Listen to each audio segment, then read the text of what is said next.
Terima kasih, Pak. Eh, saya mohon izin juga waktunya sebentar, mungkin saya buat saya simpan di YouTube ya, biar nggak usah Baik, Pak. rekam nanti saya juga. Baik. Ya, sebentar saya rekam dulu. Karena ini pakai YouTube Zoom departemen, jadi kalau disimpan di ini departemen nanti penuh.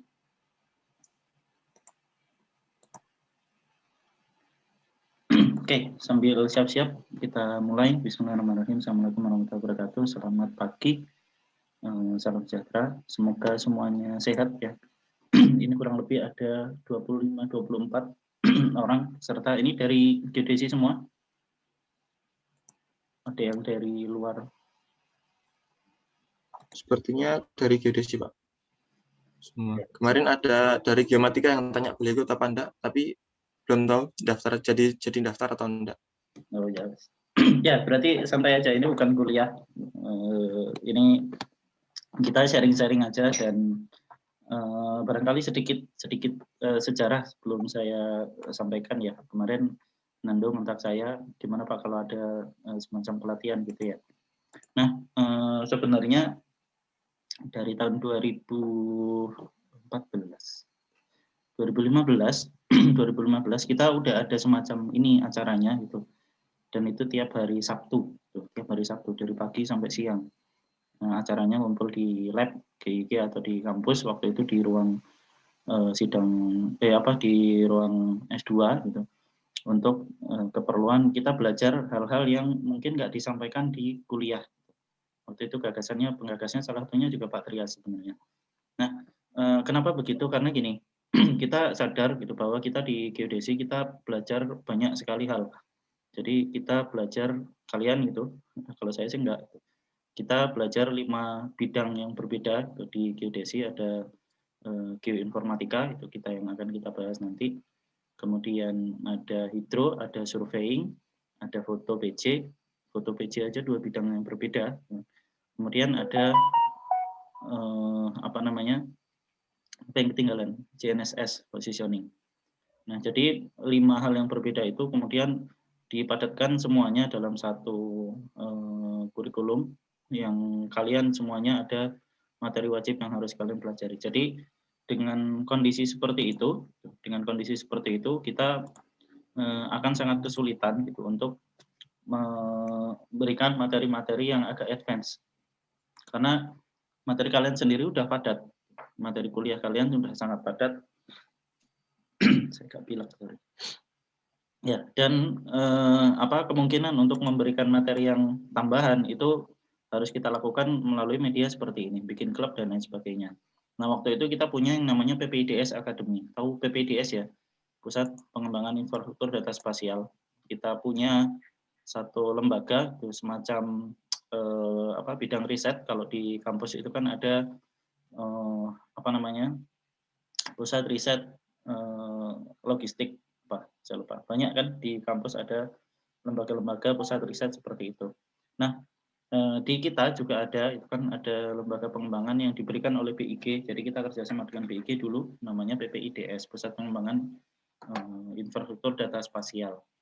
Nah, kita bikin waktu itu karena materi tentang itu coding, kemudian membuat IDS, kemudian banyak sekali yang lain yang ada di situ, itu belum terjamah di materi kuliah, sehingga kita ada inisiatif untuk membuat yang namanya PPIDS Academy.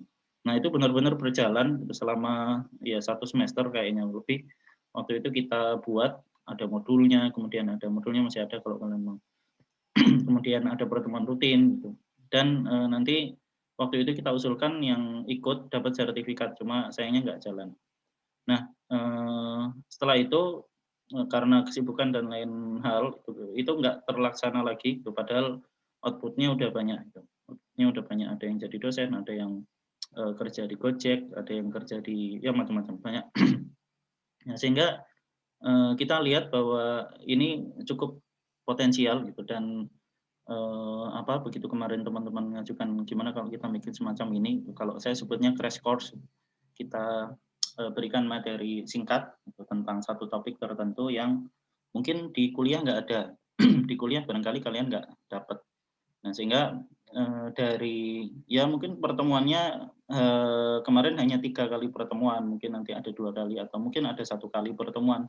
Kita bahas satu tema tertentu yang menurut kalian menarik aja gitu, dan saya kira nanti di dunia kerja pun kalian akan jumpai ini. Nah, ini di antara hal yang kemudian mendorong kita untuk membuat pelatihan seperti ini.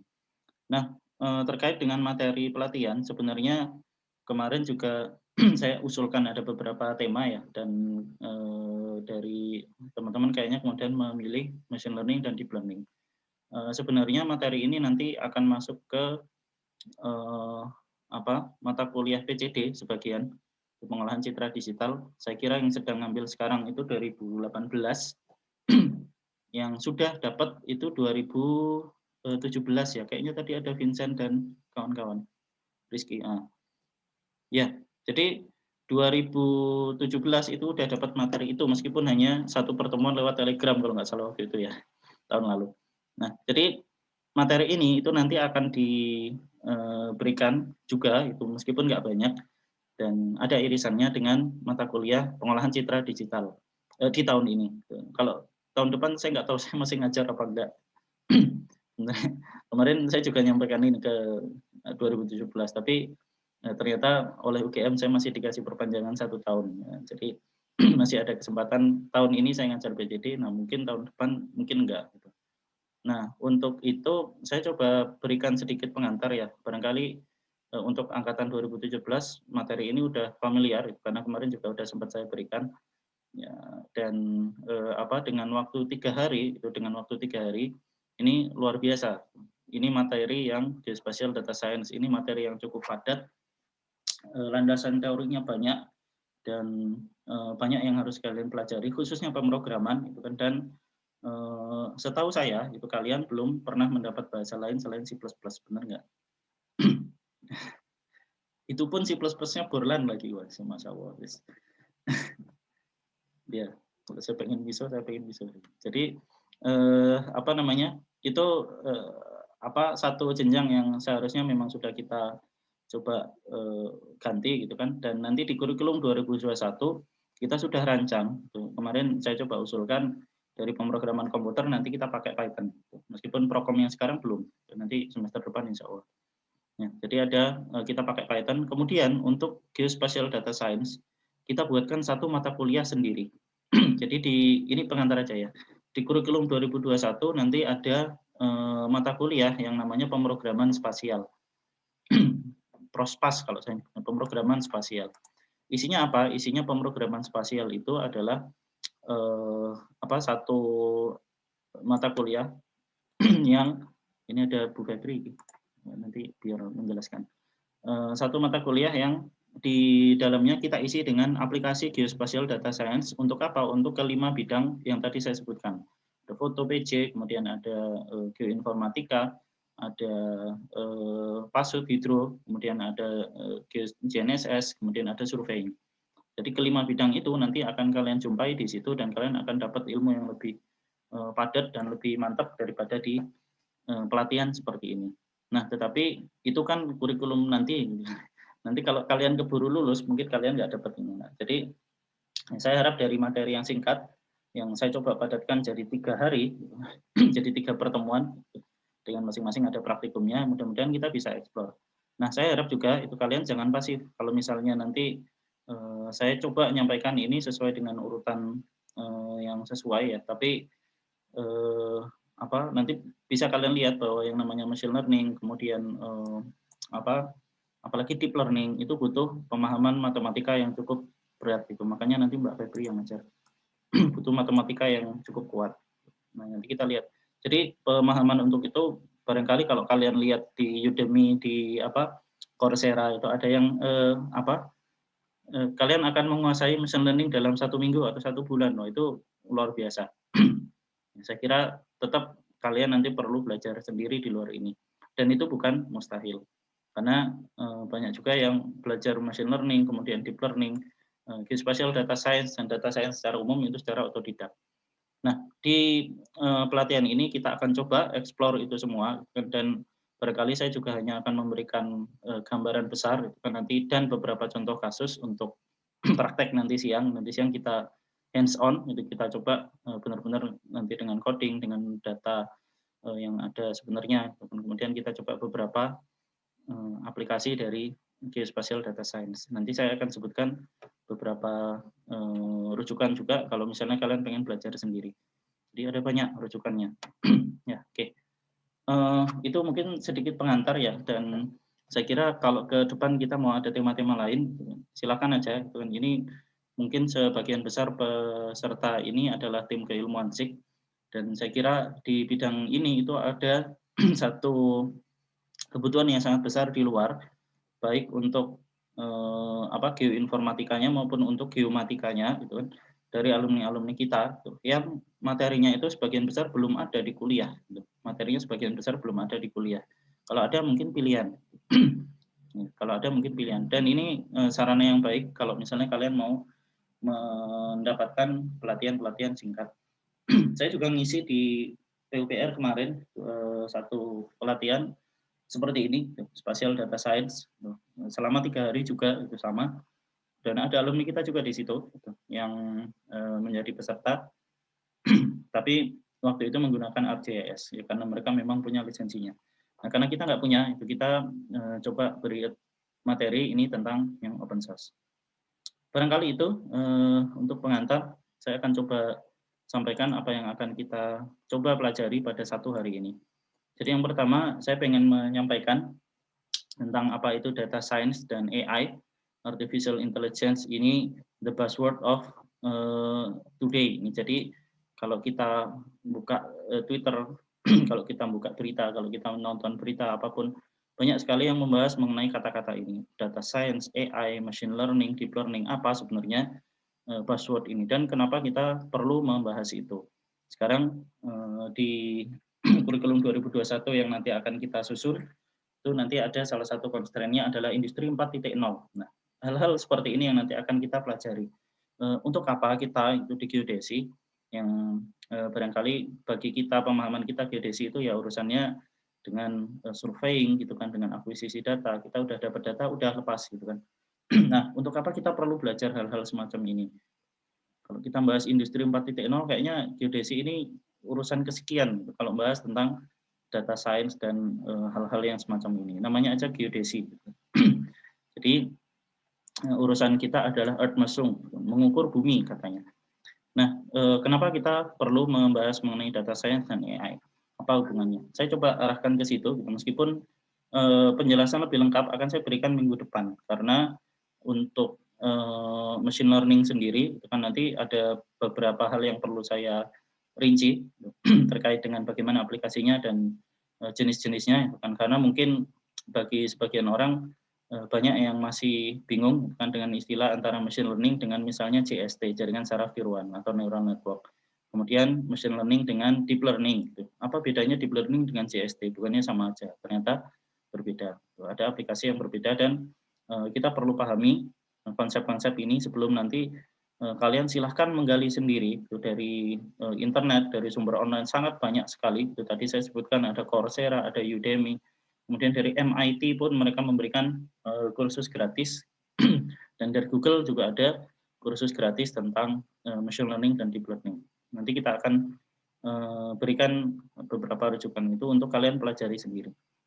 Kemudian yang kedua, bagaimana di posisinya di ini, posisi kita di geospatial data science.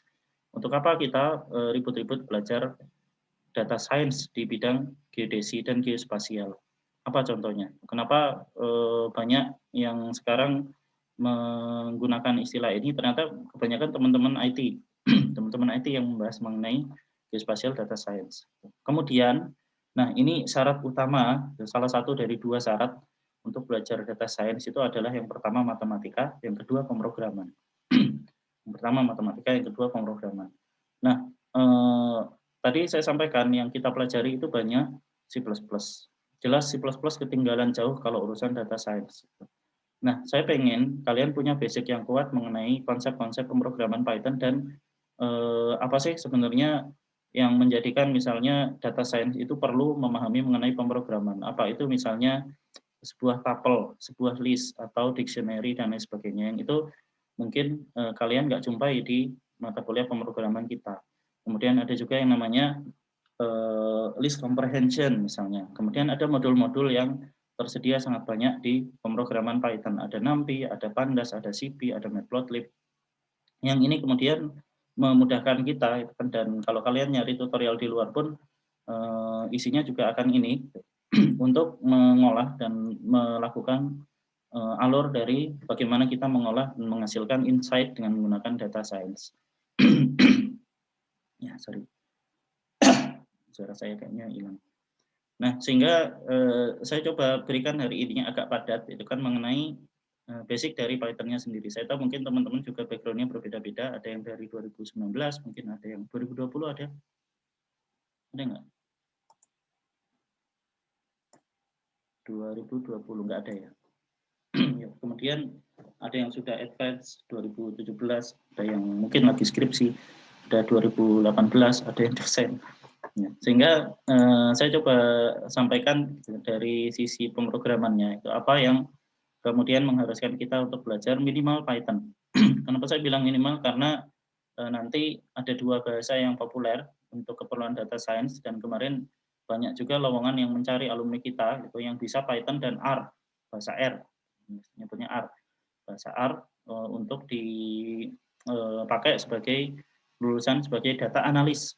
Jadi kalau kita ngomongin possible job istilahnya, jadi di SKKNI itu ada istilahnya possible job, bidang pekerjaan yang mungkin akan bisa kita kalian gitu sebagai lulusan ambil nanti setelah lulus. Nah, salah satunya adalah data analis, geospatial data analis. Apa yang dilakukan oleh data analis, prosesnya disebut dengan nama geospatial data science. Saya sarankan setelah pelatihan ini nanti kalian mengundang alumni kita yang ada di Gojek. Ada Brigita, ada Brigita enggak ya? Enggak tahu, masih di Gojek apa enggak? Ada siapa namanya? Malah lupa. Namanya? Mbak Novi, Mas. Novi, Mas. Novi, ya, iya. Sorry. Novi Juman. Kemudian ada Ayin. Nah, kerjaan mereka di sana terkait ini. Khususnya mungkin Novi ya.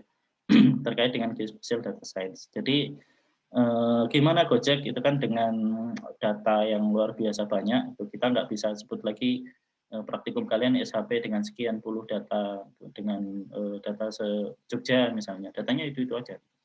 Real world nanti ketika kalian lulus, kalian akan bertemu dengan data yang sangat banyak dan gimana cara menganalisisnya. Nah itu, jadi kalian butuh misalnya Python dan R. Satu lagi adalah pemahaman mengenai basis data, SQL. Jadi gimana melakukan slicing, misalnya gimana melakukan query yang tertentu untuk menghasilkan data dan seterusnya. Nah, sekali lagi karena ini hanya pengantar, itu kan nanti kalian tetap mencari sendiri gimana caranya kalian memperoleh informasi tentang bagaimana belajar Python. Python bahasa yang sangat mudah dan sangat indah. Gitu. Nanti saya akan sampaikan, dan itu mudah sekali dipelajari. Kalian bisa nemu tutorial di mana aja. Ini bahasa paling populer saat ini.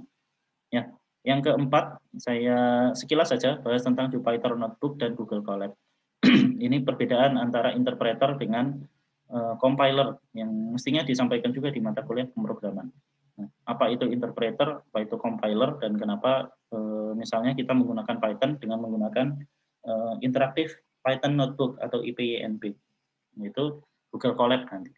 Nah, Google Colab ini satu tool yang luar biasa. Dulu ketika saya ngajar angkatannya Mbak Febri, 2000 berapa itu? 2016 ya? Atau 2014 saya lupa. Masih menggunakan Spider kalau nggak salah waktu itu. Jadi belum ada satu perangkat pemrograman Python yang di situ ada GPU, objek urut, ada graphical processing unitnya. Di situ sangat advance dan butuh kemampuan komputasi yang besar. Google menyediakan ini dengan gratis.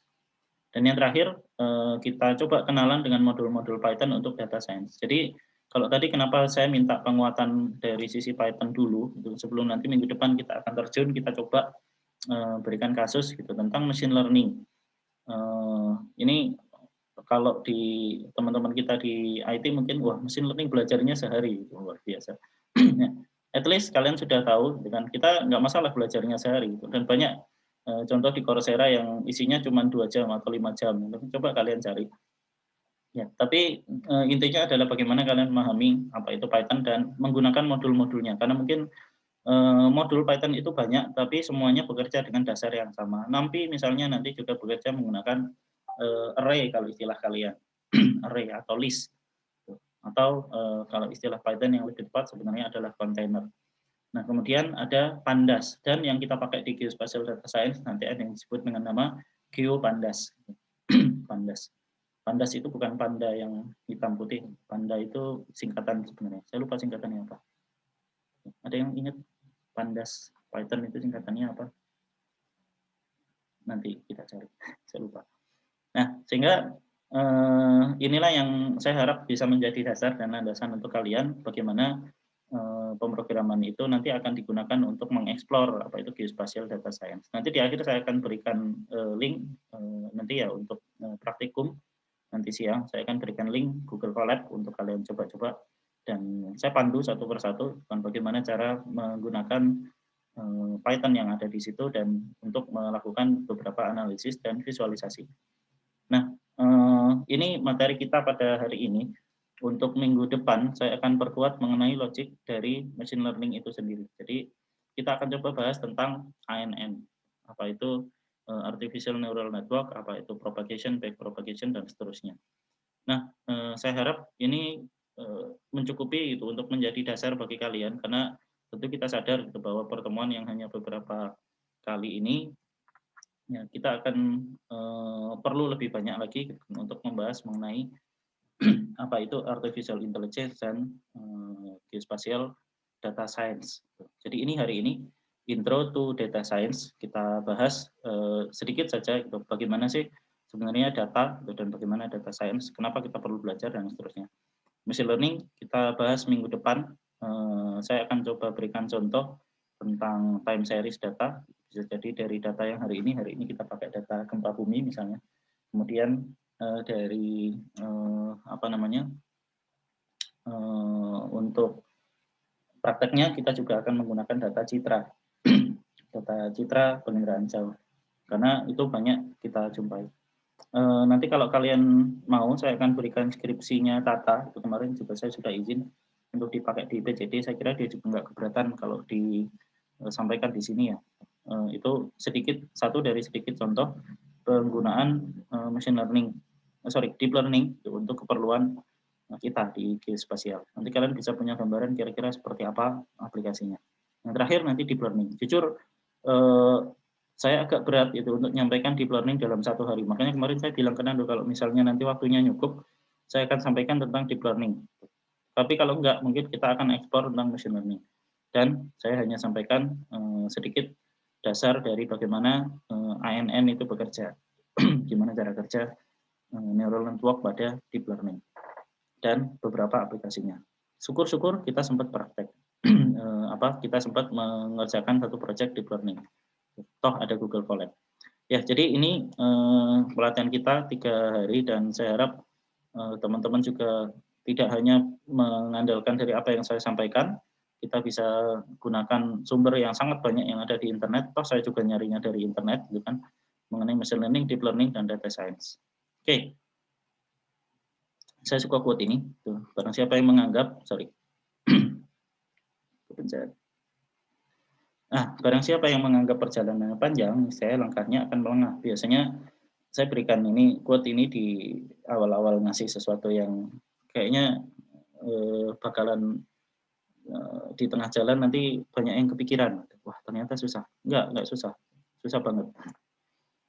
Ya, jadi apa ini? Ada akrom enggak di sini?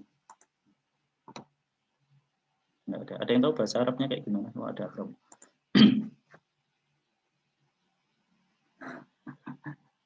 Ya, apa maksudnya? Tahu enggak? Manis tatola tawiluhu daufa masyuhu. Siapa yang menganggap perjalanannya panjang? Kita mikirnya data science tadi yang saya sampaikan panjang sekali, banyak yang harus dipelajari. banyak yang harus diselesaikan. Dan barangkali apa yang kalian pelajari di kuliah mungkin tadi saya sampaikan belum cukup. Tapi itu bukan kemudian alasan untuk kita, wah ini susah dan kemudian saya tinggalkan. Ketika kita udah kebayang susahnya, itu biasanya kita akan melemah di awal. Jadi tetap semangat, ya apa yang kalian pelajari sekarang itu manfaatnya mungkin bukan 1 tahun, 2 tahun ketika kalian nanti skripsi, tapi nanti setelah kalian lulus. Dan data science ini akan menjadi satu pekerjaan yang bahkan sekarang juga sudah tuh, geospatial data science ini menjadi salah satu pekerjaan yang sangat dicari, dan memahami bahasa pemrograman, memahami AI, memahami machine learning, deep learning itu akan sangat membantu kalian di bidang apapun nanti, di bidang apapun kalian bekerja. Mungkin perjalanannya panjang, kan, tapi kalian bisa ngambil shortcut, gitu, jalan pintas. Jadi kalau teman-teman kita di matematika atau di IT itu mempelajari dulu matematikanya sampai ngelontok, kan, baru kemudian terjun ke pemrograman. Teman kita yang di IT juga pemrograman dulu, baru belajar matematikanya. Nah, kita bisa belajar aplikasinya dulu.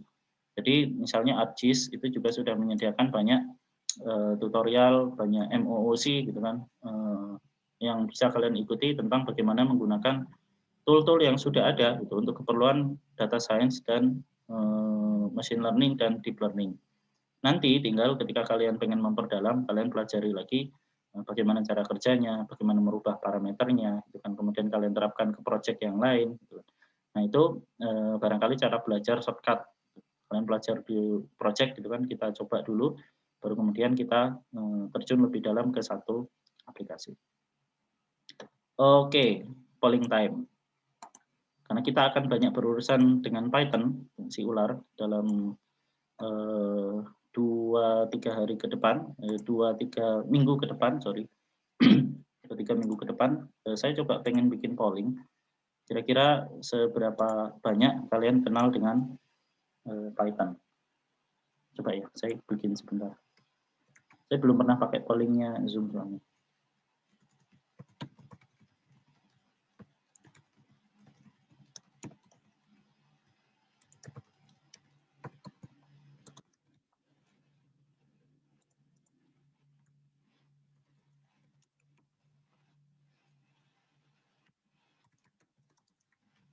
Ya.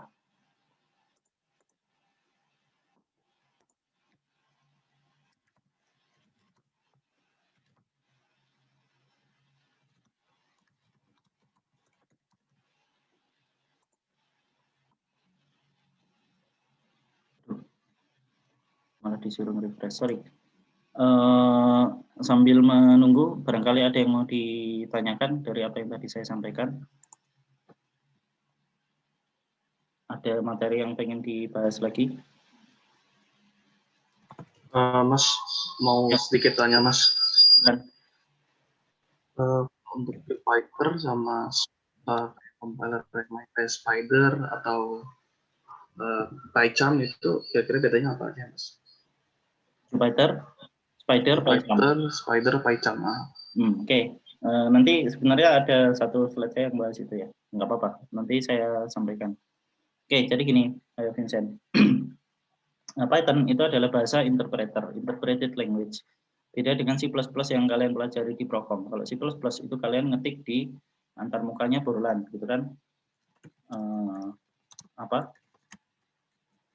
Kalian ngetik perintah yang ada di antarmukanya burulan, kemudian kalian compile, istilahnya kalian kompilasi menjadi file exe, sehingga ada file exe yang dihasilkan dari kalian menggunakan C++.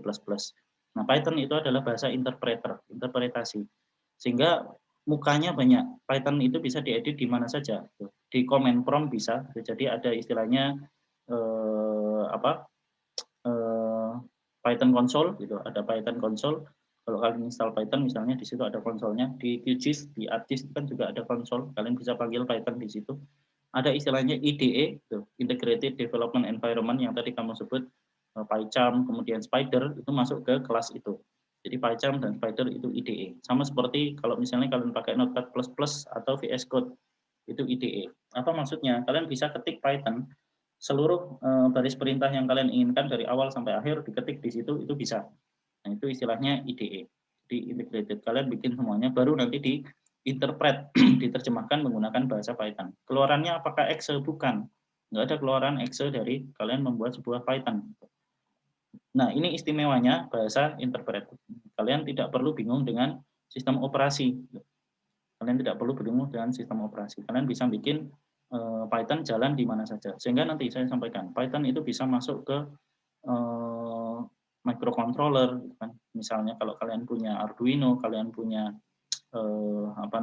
Raspberry Pi, gitu. Antarmukanya bisa kalian bikin dengan menggunakan Python. Nggak perlu mikir OS-nya. Linux bisa, web bisa, dan lain sebagainya. Oke, saya ngetik. Nah, yang tadi yang ditanyakan Vincent, yang ketiga ada Jupyter. Jupyter ini berbeda dari dua yang saya sebutkan. Jadi bisa dibilang Jupyter ini pertengahan antara IDE dengan yang disebut dengan nama shell atau konsol. Pertengahan dari itu. Nanti kita akan coba apa maksudnya pertengahan dan mengapa Jupyter Notebook khususnya Google Colab itu cocok sekali untuk digunakan untuk keperluan data science. Kenapa kita nggak pakai IDE saja? Kenapa kita nggak pakai konsol saja? Kenapa kita pakainya notebook? Dan kalau kalian cari tutorial, kebanyakan juga akan menggunakan Jupyter Notebook yang instalasinya pakai Anaconda.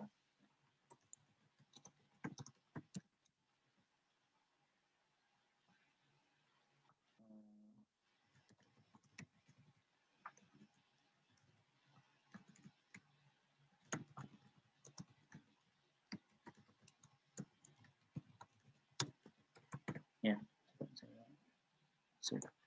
ada pertanyaan lain? Barangkali yang udah pernah kalian coba itu yang ini ya, IDE. Kalau kalian pakai ini, kalian pakai apa?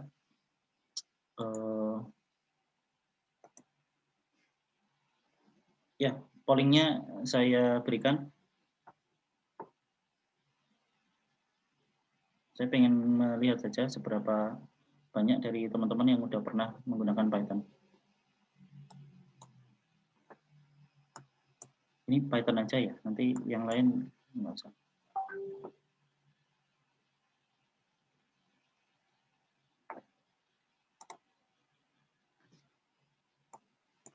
Ini hasil pollingnya kelihatan nggak?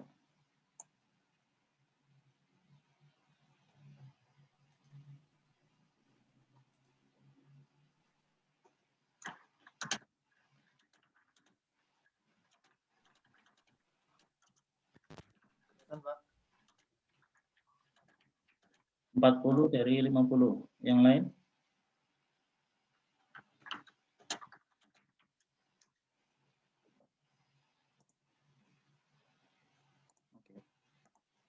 Oke.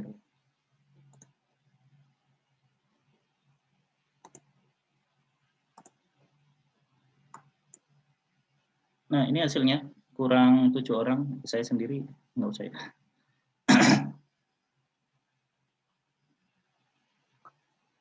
Ya, yang pernah dan lupa itu ada sekitar 39%, artinya bisa saya asumsikan kalian paling nggak pernah ikut tutorial, kalian pernah menggunakan Python, entah di mana itu kan. Mungkin ngambil mata kuliahnya Pak Rohmat yang spasial, struktur data spasial, ya, di situ ada Python-nya. Ada yang belum pernah sama sekali, ini hampir separuh.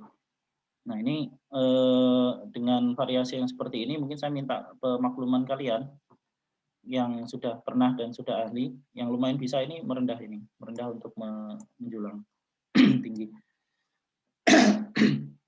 Ya, saya kira kalau yang lumayan bisa nanti bisa sambil ngajari teman-temannya bagaimana Python itu nanti bisa kita gunakan untuk mengolah data, yang ada di data spasial maupun data non spasial, baik tabel maupun dalam bentuk XY maupun dalam bentuk garis titik bawasan. Ya, udah. Jadi seperti ini hasilnya. Ada 20% yang lumayan bisa, 9 orang, banyak.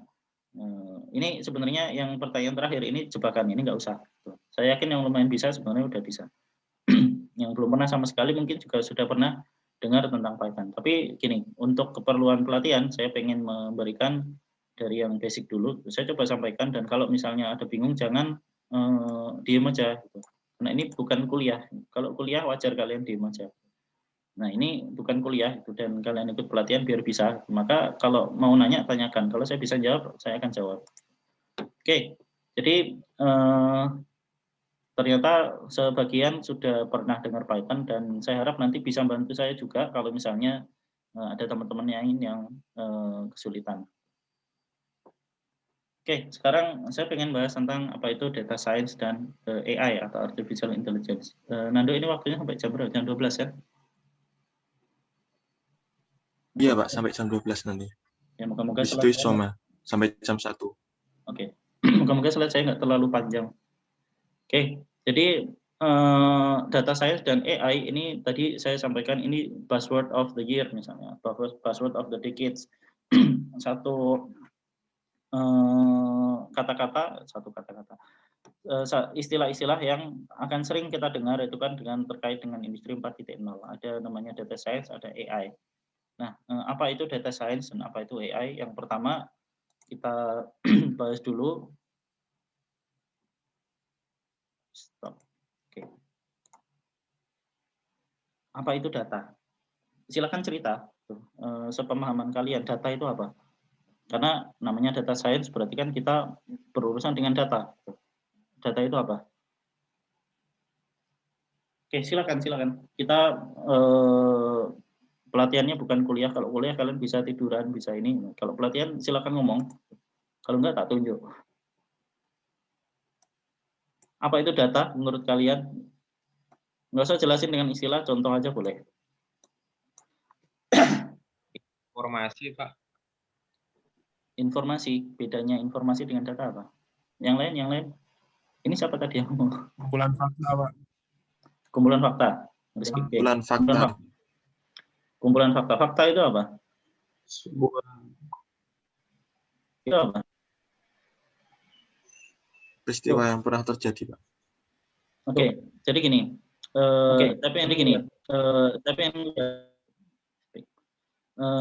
Saya pengen kalian coba cari contoh gitu kan. Coba bayangin aja apa yang kita sebut dengan data. Selama ini kita di orang spasial ya, kita surveyor. Kita urusan kita itu biasanya berkaitan dengan bagaimana kita mengakuisisi data, bagaimana kita dapat data. Nah, ketika kita ngobrol seperti ini, sebenarnya kita sedang menghasilkan data. Data apa? Misalnya, data apa yang kita hasilkan? Data rekaman. Tadi kan saya rekam ke YouTube. Data yang video yang kita simpan di dalam PC saya misalnya. Kemudian data apa? Misalnya data streaming internet. Saat ini, saat saya ngomong itu suara saya misalnya sedang ditransfer oleh si Zoom, oleh Zoom itu kan dari servernya Zoom ke laptop kalian masing-masing. Kemudian bit dari masing-masing gambar ketika saya bergerak seperti ini itu ada perubahan. Semuanya juga disimpan oleh si server Zoom, kemudian diteruskan ke komputer kalian masing-masing. Chatting kita dengan yang ada di WA, yang ada di Zoom ini itu juga disimpan oleh Zoom, kemudian diteruskan ke kalian. Nah, data ini bisa dibilang apapun yang bisa kita ukur. Syaratnya data itu apa? Measurable, bisa kita ukur. Kalau misalnya kita berbicara tentang data science, gitu, spatial data science, maka data science ini adalah data yang bisa kita peroleh kan, dan biasanya tersimpan dalam format digital. Nah, kenapa saya sampaikan biasanya? Karena ada beberapa perusahaan kemarin misalnya yang minta dibuatkan data science, analisis data, tapi untuk data tabular yang ada di log karyawan. Jadi karyawannya masuk tanda tangan, kemudian diminta untuk membuat analisis. Nah, ternyata itu juga data, itu kan, tapi bukan data digital. Jadi ketika kita membahas data science, gitu kan, dan kita membicarakan AI itu sebagai salah satu sarana untuk mengolah data, maka yang kita maksud adalah data digital. Data digital itu apa? Itu sangat banyak sekali. Sangat banyak yang kita sekarang peroleh. Jadi 1 menit di internet, 1 menit kita ngomong berapa jam? 1 jam. 1 menit kita di internet itu ada 404.000 jam video yang sudah di stream oleh pengguna. Ini di tahun 2020. Jadi ada pengguna men-streaming. Kemudian YouTube, kemudian Twitter, kemudian Instagram, Microsoft Teams, WhatsApp, Spotify. Kalian digital native, kalian udah sangat familiar dengan yang namanya data. Kalau saya digital transmigran, saya masih merasakan lahir dalam keadaan belum ada internet. Saya lahir internet belum ada. Kalian lahir, kalian sudah punya sosial media. Minimal ada Friendster waktu itu. Kemudian ada Kaskus dan sebagainya. Jadi kalian sangat paham dengan hal-hal semacam ini. Di internet ada banyak sekali data. Kita dulu itu kan kita mengumpulkan data itu luar biasa susah. Katanya Holmes, data. Datanya mana? Saya nggak bisa membangun sebuah kesimpulan kalau nggak ada data, katanya. Nah, ternyata sekarang data itu banjir. Kita punya yang disebut dengan nama exaflood, banjir informasi. Data itu di mana saja. Nah, dari sekian data ini saya akan menyebutkan ada data YouTube, ada data Twitter, ada data Instagram, WhatsApp dan lain sebagainya. Urusan kita apa, gitu kan? Kita kan orang spasial. Gitu. Urusan kita apa dengan data-data ini? So what? Kita punya data Twitter seluruh dunia misalnya itu, terus kenapa itu? Apakah kita perlu tahu gitu? Bagaimana kita menganalisis? Ya ternyata ada satu istilah, satu apa istilahnya? Ada yang ada di internet di dunia spasial bahwa 80% dari semua data itu adalah data spasial. Ada aspek lokasinya. 80% data, bayangkan itu ini 1 menit. 80% dari sekian data ini adalah data spasial. Instagram ada lokasinya, ya kan? Twitter ada lokasinya, bahkan lokasinya Twitter ada 3. Ada 3 macam lokasi yang ada di satu tweet. Saya nge-tweet misalnya Gresik itu singkatan dari gersang dan bersisik misalnya. Dulu singkatannya katanya apa? Seger lan resik rumah saya. Gresik itu singkatan dari seger lan resik. Saya nge-tweet seperti itu. Nah, ada 3 macam lokasi ternyata yang ada di satu tweet. Lokasi saya, user location, tempat saya nge-tweet di Jogja misalnya, dan yang ketiga adalah lokasi yang saya sebutkan di teks Twitternya. Jadi ada 3 macam lokasi dari satu tweet. Bayangkan kalau kita bisa mengumpulkan semua tweet yang ada di dunia, kan? Apa yang bisa kita peroleh dari data itu? Apa yang bisa kita analisis? Nah, sekarang dengan data yang jumlahnya sangat-sangat banyak semacam ini, kita kesulitan untuk ngolah. Dulu Holmes sampai harus merangkak di lantai itu kan pakai kaca pembesar nyari petunjuk untuk mencari data. Sekarang datanya ada di mana-mana. Saya pengen cerita banyak tapi ya waktunya terbatas, nanti aja lah. Kalian cari sendiri. Sekarang data bahkan diberikan oleh orang secara sukarela, ada namanya crowdsourcing. Di kita pun data spasial ada namanya crowdsourcing. Ada OSM, kemudian ada macam-macam, ada petabencana.id gitu kan, orang bisa melaporkan banjir di Jakarta. Datanya datang dengan sukarela. Jadi banyak sekali data datang ke kita gitu kan, dan barangkali kalian nggak kebayang gitu kan, karena praktikumnya ya cuma dengan data itu saja. Kalau misalnya kita berhadapan dengan kalian nanti kerja di BMKG misalnya, nanti kita akan coba pakai data earthquake, data gempa bumi. Kalian kerja di BMKG, kemudian dari 1 jam kalian diminta untuk menganalisis kira-kira ada berapa gempa yang terjadi di Indonesia, berapa yang terjadi di Pulau Jawa, berapa yang lebih dari 5 skala Richter, 5 MMI, sorry. Kemudian ada berapa yang menimbulkan tsunami, ada yang apa. Datanya sangat banyak. Dalam 1 bulan itu bisa jadi ada ratusan gempa, bahkan mungkin ribuan di seluruh dunia. Kalau di Indonesia aja mungkin berapa ratus. Itu baru 1 bulan. Gimana kalau misalnya 1 tahun? Gimana kalau panjang? Dan itu baru data itu baru data gempa, belum data yang lain-lain. Ya, jadi dengan banjir data ini kita kemudian kesulitan untuk keperluan menganalisis. Saya selalu sampaikan ini kayaknya di kuliah, di pelatihan-pelatihan atau di materi yang saya berikan itu kan tentang exaflood, tentang banjir data. Dan kita gitu kan orang spasial, kita juga perlu memahami bagaimana data ini kemudian kita bisa olah gitu kan. Karena di industri 4.0 fokusnya bukan lagi tentang data yang structure, data yang bisa kita ambil, yang kita ukur dengan menggunakan alat ukur. Kalian survei ke lapangan, kalian bawa alat TS, GPS gitu kan, kalian ukur, meskipun kakaknya kemarin yang kakak online dengan kasihan amat, skema kerjanya online. Ngukurnya dari data yang sudah ada. Kalian punya GNSS, kalian dirikan di tengah sawah misalnya, kemudian kalian ngambil data. Datanya terstruktur nggak? Terstruktur, jelas gitu. Apa data yang diperoleh? Kalian ukur dengan TS misalnya. Data yang kalian peroleh ada dan terstruktur. Apa maksudnya terstruktur dan tidak terstruktur? Structure itu kalau misalnya kita bisa bagi data-data ini menjadi baris dan kolom yang semuanya memiliki tipe data yang jelas. Semuanya tipe datanya jelas. Contohnya ini, kita punya baris dan kolom. Kalian ukur dengan TS, ada sudut, ada jarak, ya kan? Kemudian ada koordinat X dan Y. Barangkali kalian tambahkan kode. Nah, itu adalah contoh-contoh data yang terstruktur. Nah, kemudian ada tipe datanya jelas. Kalau kalian mengukur sudut, ya satuannya derajat. Kalau kalian mengukur jarak, satuannya meter, dan seterusnya. Kemudian data yang ada sekarang diestimasikan ada sekitar 20%. Ini laporan dari Gartner. Gartner ini satu perusahaan yang fokus di data.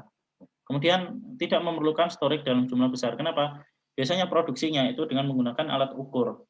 Kalian kita itu kan di geodesi ini sangat familiar dengan data yang terstruktur ini. SHP yang kita punya itu adalah data terstruktur. Kalau kita buka atribut tabelnya ada strukturnya. Kemudian geometrinya juga ada strukturnya. Kemudian data titik, garis, luasan selama ini yang kita pakai itu adalah data yang terstruktur. Nah, tetapi 80% dari seluruh data itu adalah data yang tidak terstruktur. Tadi contohnya apa? Twitter. Bukannya di Twitter ada baris dan kolom, ya kan? Ada waktu misalnya, kemudian ada user, ada kalau waktunya sempat nanti saya berikan materi tentang ini. Kemudian ada lokasi tweet dan sebagainya. Nah, iya kalau itu strukturnya. Tapi bagaimana kalian membaca dari isi Twitternya? Orang nge-tweet misalnya, saya sedang menuju ke Jakarta dari Jogja, kan lewat Semarang naik mobil. Strukturnya apa? Tipe datanya apa? String, ya kan? Kalau hanya seperti itu kita nggak bisa dapat kesimpulan apapun dari situ. Artinya kita butuh satu pengolahan, satu langkah pengolahan di mana kita bisa ekstrak informasi yang ada di satu baris teks tadi itu. Nah, ini yang kita sebut dengan data science. Bagaimana kita mengolah data, bagaimana kita mengolah data yang strukturnya nggak jelas. Strukturnya nggak jelas. Gimana kita memanfaatkan tool yang ada itu untuk bisa kita pakai dan kita mendapatkan satu insight, satu kesimpulan dari data tersebut. Ya, sebelumnya ada pertanyaan?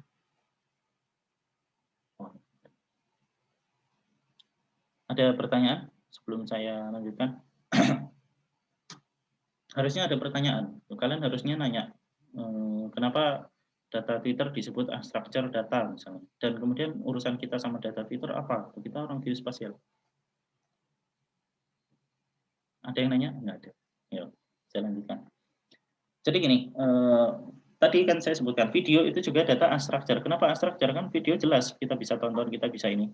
Tapi seandainya di video itu CCTV, misalnya rekaman CCTV, atau ya contoh gampangnya misalnya kalian pakai UAV untuk merekam video kan yang ada di satu daerah. Ada videonya. Kalian rekam video dari satu kampus misalnya. Bukan di foto, di video. Foto juga sama. Kemudian pertanyaannya, dari mana kalian bisa, di mana misalnya lokasi kampus teknik geodesi. Artinya data itu adalah data raster. Ada serangkaian data raster. Strukturnya ada baris dan kolom, tetapi kita tidak bisa langsung mendefinisikan bahwa itu adalah kampus teknik geodesi misalnya. Kita perlu melakukan serangkaian pengolahan gitu, agar data itu bisa kita peroleh dan kita lakukan informasi yang kita dapatkan informasi yang kita inginkan atau istilahnya insight. Di data structure itu biasanya kita bisa masukkan dalam basis data. Kalau misalnya tadi shape file, kita punya shape file kampus Fakultas Teknik, maka dari shape file itu kita bisa simpan ke dalam basis data, ada atributnya, ada geometrinya, kemudian atributnya ada 1, 2, 3 misalnya, ada nama kampus, ada luas, ada macam-macam. Itu structure data. Gampangnya bisa kita masukkan ke dalam basis data. Atau itu istilahnya kita masukkan ke dalam shape file SHP. Kalau data itu nggak muat, kita masukkan ke shape file, datanya jumlahnya sangat besar, foto udara, citra satelit, kemudian video, kemudian data Twitter, data stream apapun itu, termasuk data 3D, itu juga adalah data unstructured. Kita nggak bisa simpan gitu kan, ke dalam data basis data, sehingga kita memerlukan langkah pengolahan yang lain. Udah datanya jumlahnya banyak, ya kan? Biasanya kita kenal ada istilahnya 5V, 5V. Apa itu? 5V dalam data big data, ada yang bisa nyebutkan? Saya udah sering isi ini, jadi saya yakin kalian udah tahu.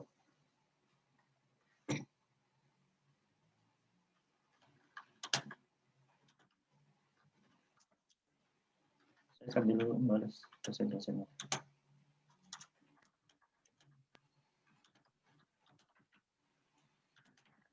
5V, di chat boleh.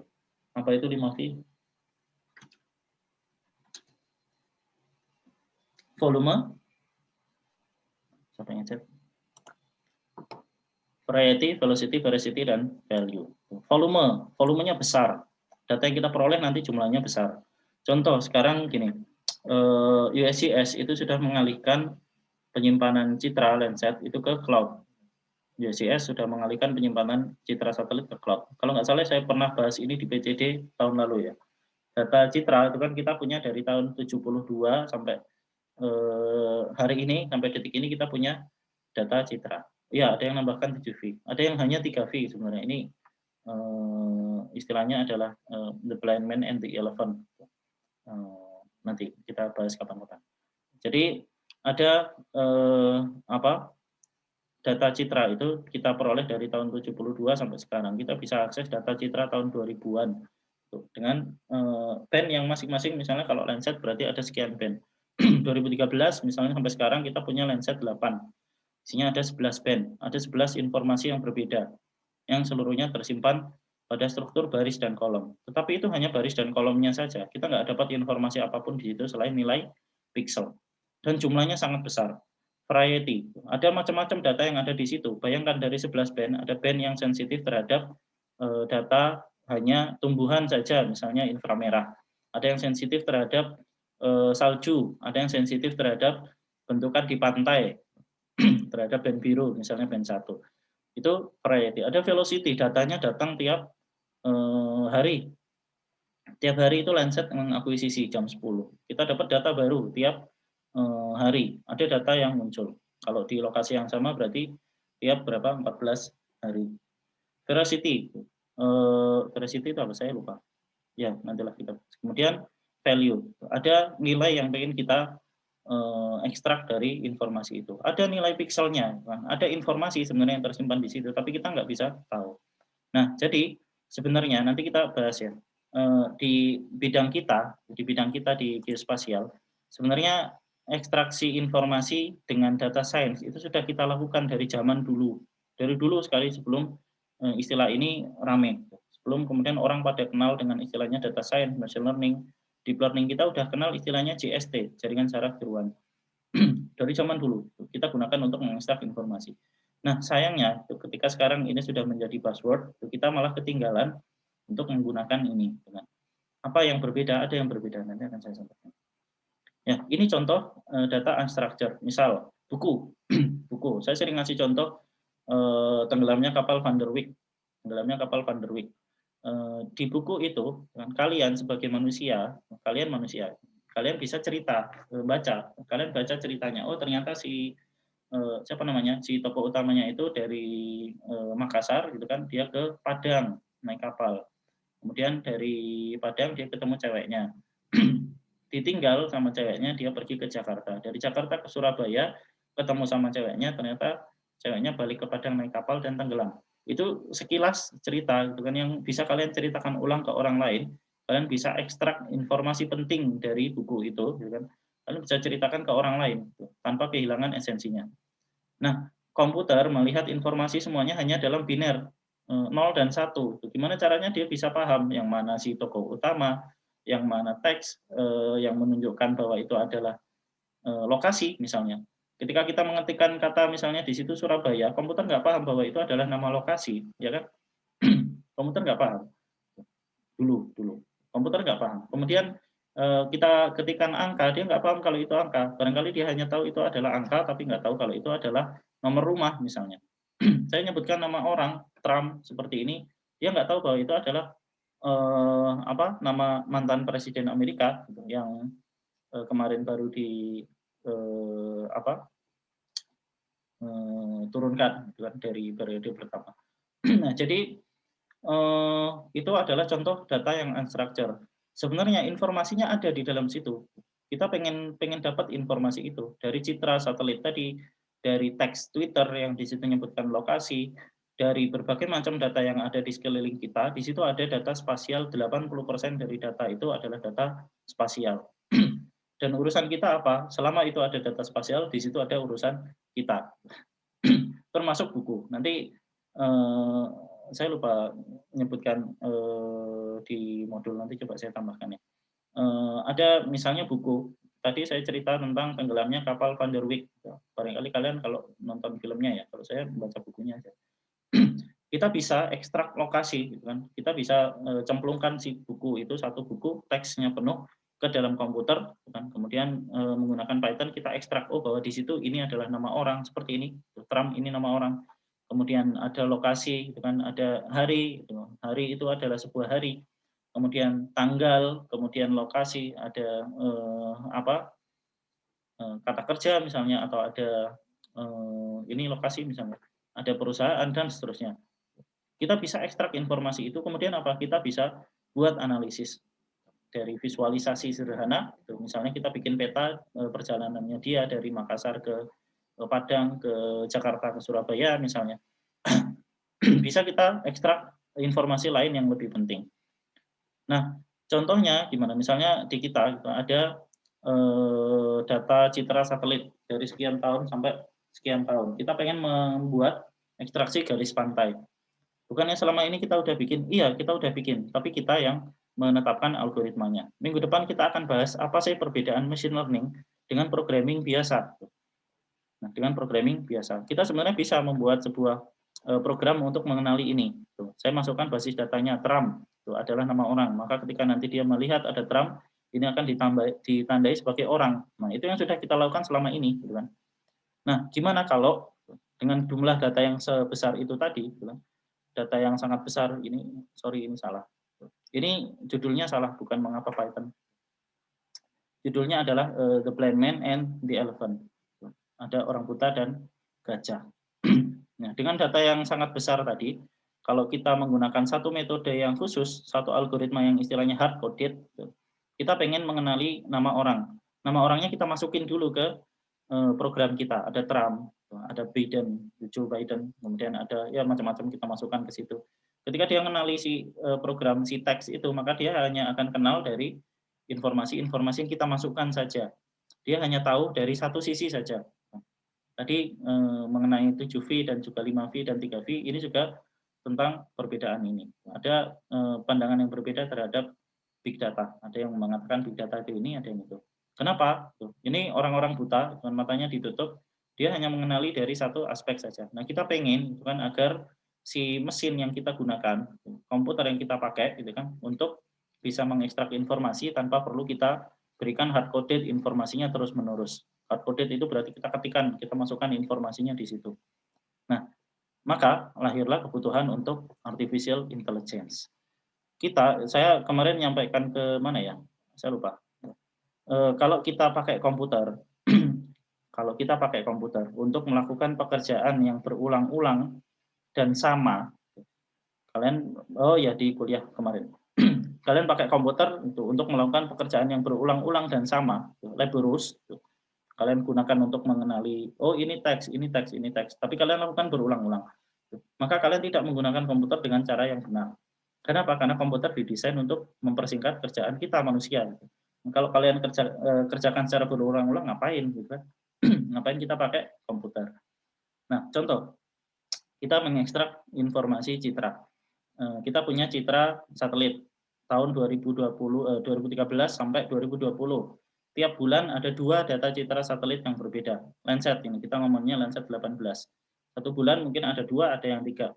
Bulan Januari 2014 misalnya ada 1 citra Ada 2 citra. Masing-masing citra punya 11 band yang berbeda. Di situ ada yang tutupan awannya tebal, ada yang tipis, ada yang memperlihatkan ini, ada yang itu. Kemudian kalian pengen mengekstrak informasi perubahan garis pantai di Kulon Progo misalnya dari tahun 2017 sampai 2021 misalnya. Maka kalian ambil semua data itu, kalian lakukan apa istilahnya koreksi geometrik, koreksi radiometrik satu persatu. Kalian download dulu datanya, kalian olah, kemudian kalian lakukan klasifikasi misalnya. Kalian lakukan klasifikasi untuk 1 citra, kemudian 2 citra dan seterusnya. Nah ini kerjaan yang laborious. Gimana kalau komputer kita ajari saja cara untuk mengekstrak informasi yang penting ini. Komputer kita ajari, bisa nggak? Ya bisa aja. Komputer memang fungsinya seperti itu. Kita ajari komputer untuk mengenali hal-hal yang buat kita itu laborious, hal-hal yang laborious. Ya. Itu yang disebut dengan nama artificial intelligence. Jadi kita pengen komputer bisa mikir, AI, artificial intelligence. Ada yang nggak suka main game? Nggak ada saya kira. Pasti kalian semua pernah main game. Kalau ada yang jawab enggak, itu kan dulu mungkin pas kecil kalian main engklek, itu kan game juga. Pas kecil kalian juga suka main game. Nah, kalau kalian main game komputer, maka kalau kalian misalnya main PES, ada lawannya. Komputer sebenarnya bisa mikir, dia bisa ngerebut bolanya, dia bisa memasukkan bolanya ke gawang lawannya. Nah, itu dengan artificial intelligence. Dan ini bukan barang baru, dengan tahun 90-an aja ada film judulnya AI, artificial intelligence. Jude Law yang main. Nah, jadi ini bukan barang baru. Nah, kenapa sekarang menjadi sesuatu yang booming? Kenapa sekarang menjadi sesuatu yang buzzword yang banyak orang cari? Itu kan karena sekarang kita pasangkan AI dengan data science. Data yang jumlahnya banyak, yang dihasilkan dari sensor, dari macam-macam tadi itu, jumlahnya banyak. Kita olah manual nggak bisa. Maka kita tugaskan komputer untuk mengolah data ini. Sehingga kita memperoleh insight. Komputer kita ajari untuk belajar sendiri, mengenai bagaimana mengolah data yang berantakan ini. Kita sebut dengan nama insight. Sehingga kita dapat insight ini untuk keperluan macam-macam pengambilan keputusan. Nah, seberapa dalam komputer belajar, nanti itu yang kita pelajari minggu depan di AI-nya. Bagaimana AI itu kemudian kita segmentasi lagi menjadi yang disebut dengan nama machine learning. Karena AI banyak cabangnya, machine learning nanti ada beragam metode. Kemarin ada Nisa ya, PKM-nya pakai random forest misalnya, pakai decision tree random forest. Nah itu masuk ke machine learning. Kenapa itu bukan disebut sebagai metode deep learning? Ternyata berbeda. Deep learning menggunakan teknik yang berbeda dengan machine learning biasa. Ada kedalaman yang berbeda. Nah dari tiap informasi ini kemudian semuanya itu digunakan untuk mengekstrak informasi yang ada di data science. Ada yang cukup dengan NLP. NLP itu misalnya natural language processing yang kalian pakai di Google Translate misalnya, atau kalian pakai di Siri, ada yang punya Siri iPhone atau di Google. Nah itu menggunakan NLP. Ada yang pakai NIR, name entity recognition. Kalian bisa mengenali sebuah nama, itu kan bahwa nama itu adalah sebuah teks, adalah sebuah orang, adalah lokasi dan lain sebagainya. Itu kalau misalnya kita pakai AI. Ada yang pakai machine learning sampai tahap tertentu. Ada yang pakai deep learning. Ini salah, ini deep learning harusnya beririsan dengan data science. Jadi kesimpulannya, kita menggunakan artificial intelligence untuk mengolah data. Data is the new oil, ya kan kenapa sekarang ini menjadi sesuatu yang sangat populer dan menjadi puncak dari awal dari industri 4.0. Data adalah oil, minyak yang baru, karena dengan data orang bisa dapat banyak duit. Data is the new oil. Data sekarang ada banyak, dan jumlahnya tidak terbatas. Kenapa disebut new oil? Dan ini oil yang berbeda. Kalau orang sekarang punya minyak crude oil, minyak mentah, kemudian tinggal diolah, dia bisa dapat informasi, dapat jualan minyak misalnya dengan harga yang sangat mahal. Nah data juga sama, datanya bedanya dengan minyak, kita nggak perlu cari, datanya udah ada banyak, kan? Yang membedakan hanya bagaimana kalian apakah mampu atau tidak mengolah data ini. Nah AI adalah mesinnya. Kita dulu menggunakan AI misalnya hanya untuk meniru manusia berbicara dan lain sebagainya. Sekarang kita minta AI untuk mengolah data yang jumlahnya banyak ini. Nah, dua ini adalah pasangan sempurna. Dua ini adalah pasangan sempurna. Bahkan di sains sendiri sekarang muncul bidang baru yang disebut dengan nama data science ini. Ini adalah sains keempat. Sains keempat. Nggak usah bahas ke situ. Jadi kita punya data, kita punya minyak, kita punya mesinnya untuk mengolah informasi ini. Nah, sekarang pertanyaan. Kita di bidang geospasial, kira-kira apa yang bisa kalian bayangkan akan bisa kita peroleh kalau misalnya kita menggunakan kombinasi dua hal ini, yaitu AI dan data science. Silakan kalian explore dan elaborasikan. Gunakan imajinasi kalian, gitu kan? Apa yang bisa diperoleh dari dua hal ini. Monggo. Ben saya nggak ngomong terus, maksudnya capek. Silakan. Biar nggak rebutan mungkin ngacung dulu. Mengacungkan tangan. Kan bisa. Kalau nggak tak tunjuk.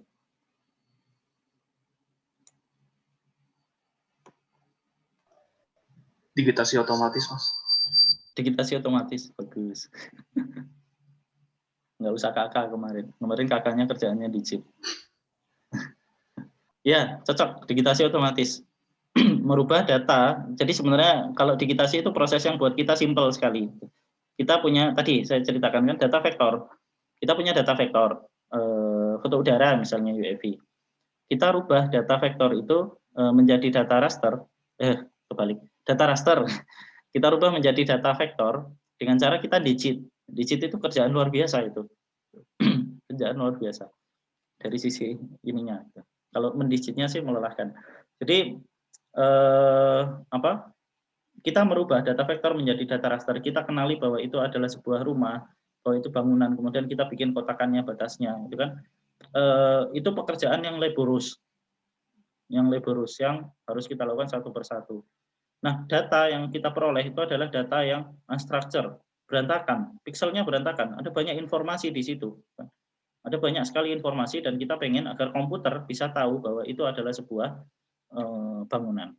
Caranya gimana? Kita ajarkan komputer bahwa nilai piksel sekian pada band sekian adalah rumah. Apakah cukup? Enggak, ternyata. Karena parameternya banyak. Ada banyak parameter yang harus diambil oleh komputer ketika dia mengambil keputusan itu sebuah bangunan atau bukan. Ini adalah dasar dari apa yang akan kita bahas minggu depan.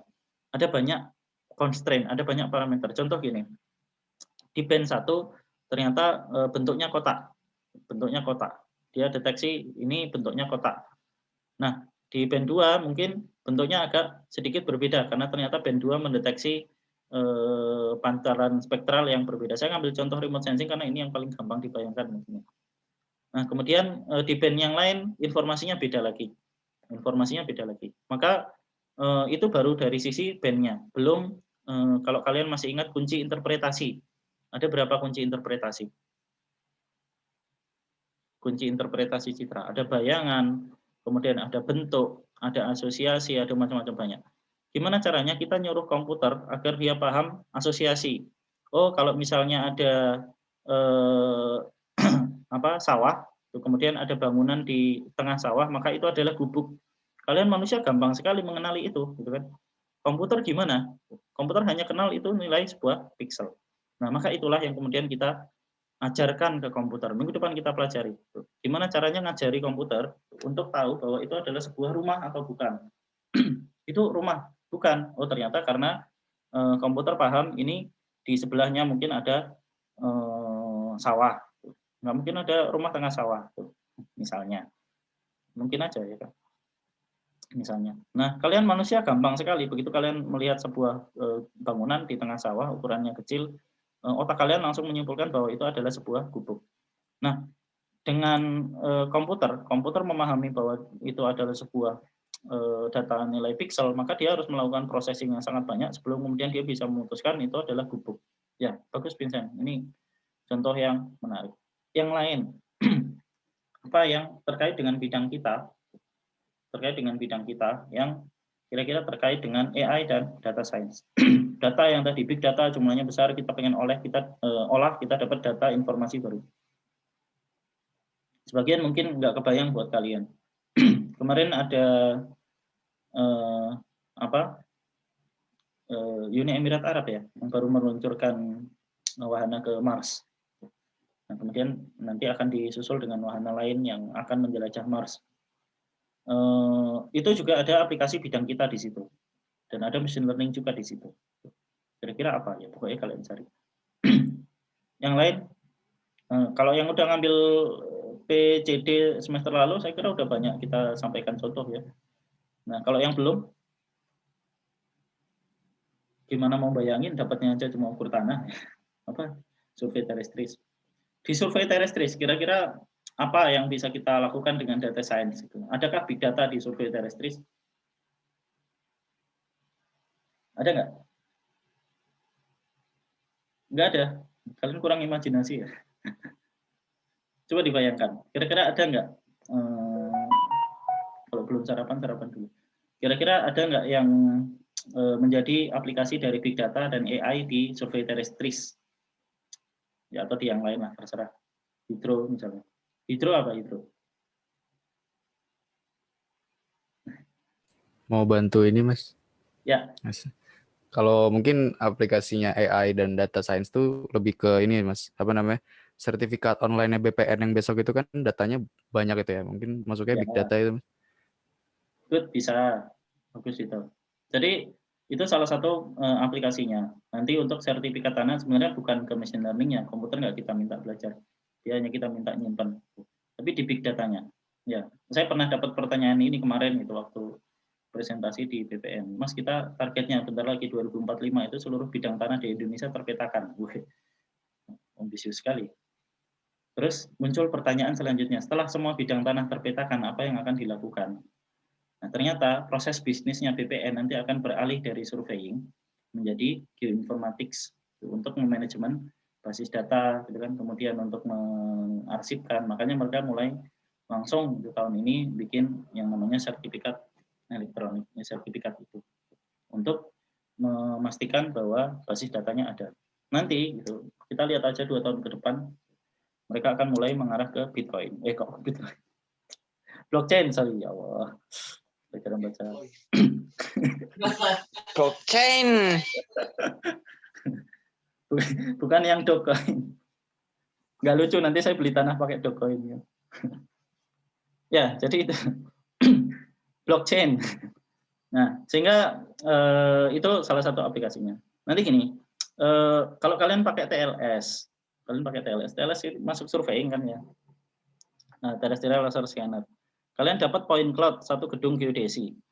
So what gitu? So what? Gimana kalian membuat identifikasi di hasil point cloud itu yang mana daun pintu, yang mana pintu, yang mana jendela, yang mana kursi, meja, yang mana orang kalau ada orang lewat, yang mana tiang dan seterusnya gitu kan.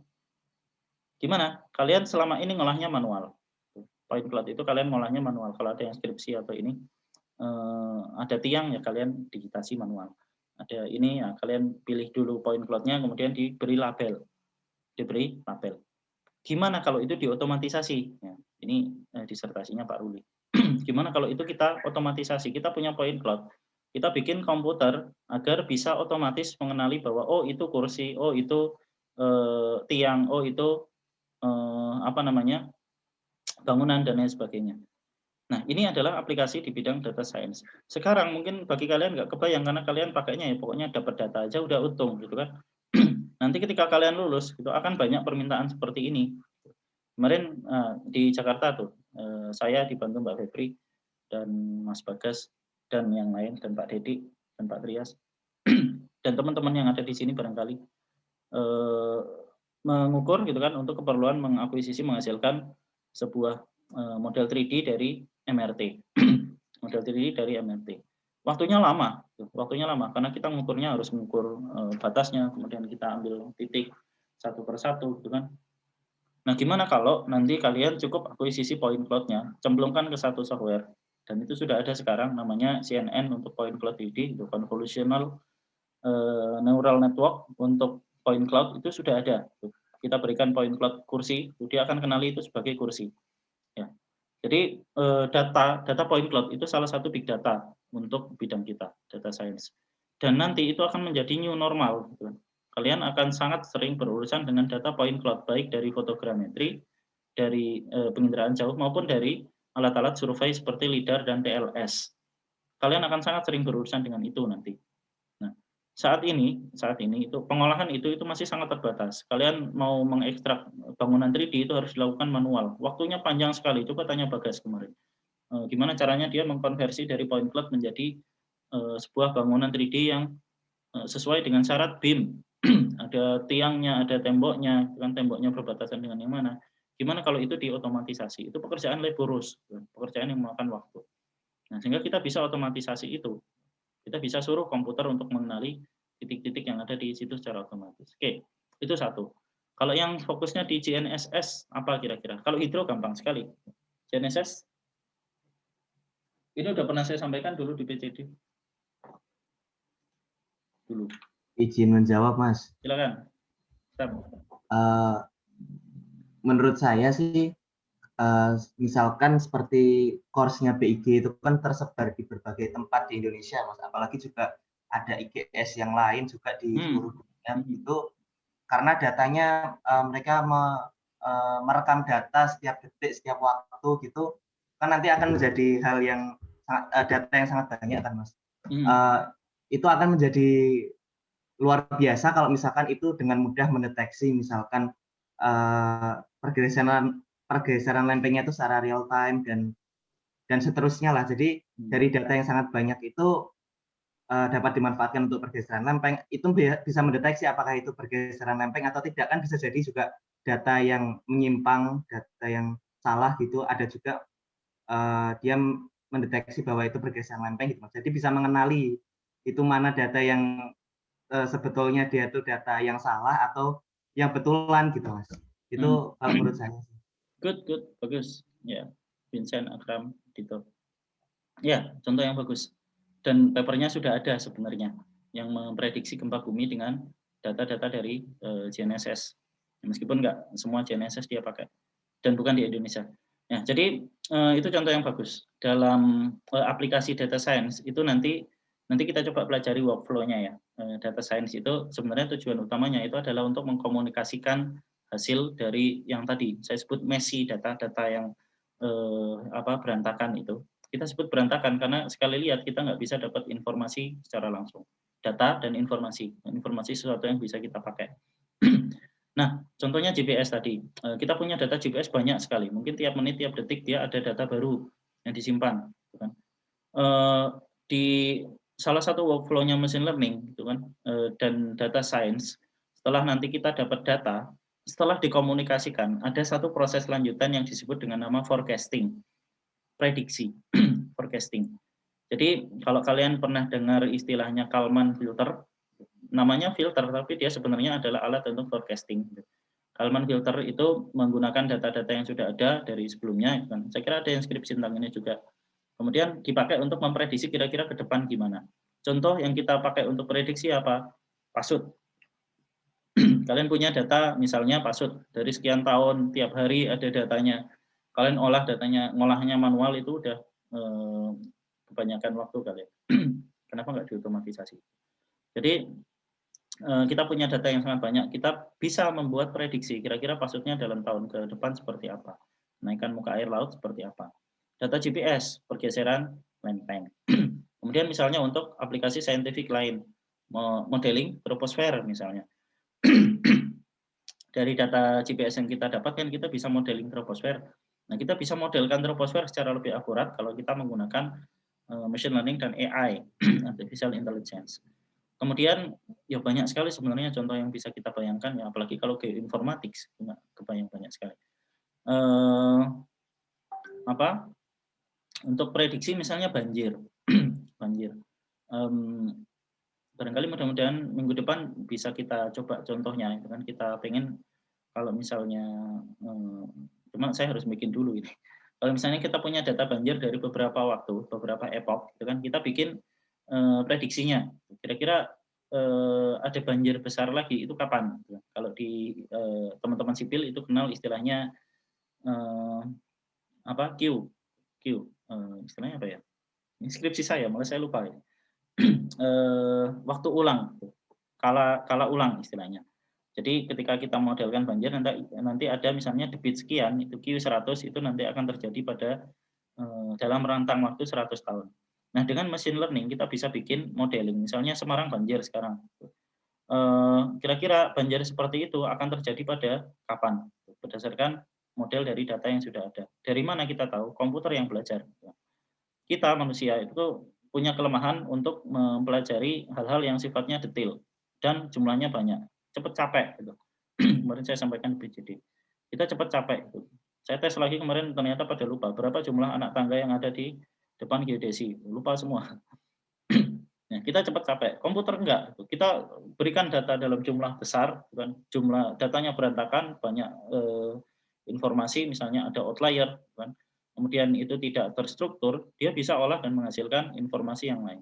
Minggu depan kita bahas lebih detail tentang machine learning mengolah messy data yang berantakan. Nah, itu ya. Jadi di semua bidang yang ada di bidang ilmu kita di geodesi, mau dari surveying, ukur tanah, PJ dan foto, apalagi kemudian GNSS sampai ke hidro, apalagi geoinformatika, ini ada semua, gitu kan. Karena data science sekarang adalah new normal. Gitu. Semuanya sekarang tidak lagi berurusan dengan data yang jumlahnya kecil. Gitu. Kalau kalian ke perusahaan, misalnya urusannya dengan data yang jumlahnya sangat banyak. Mereka pengen dapat analitik istilahnya. Dapat analitik, dapat kesimpulan tertentu dari data yang mereka miliki. Dari data yang mereka miliki.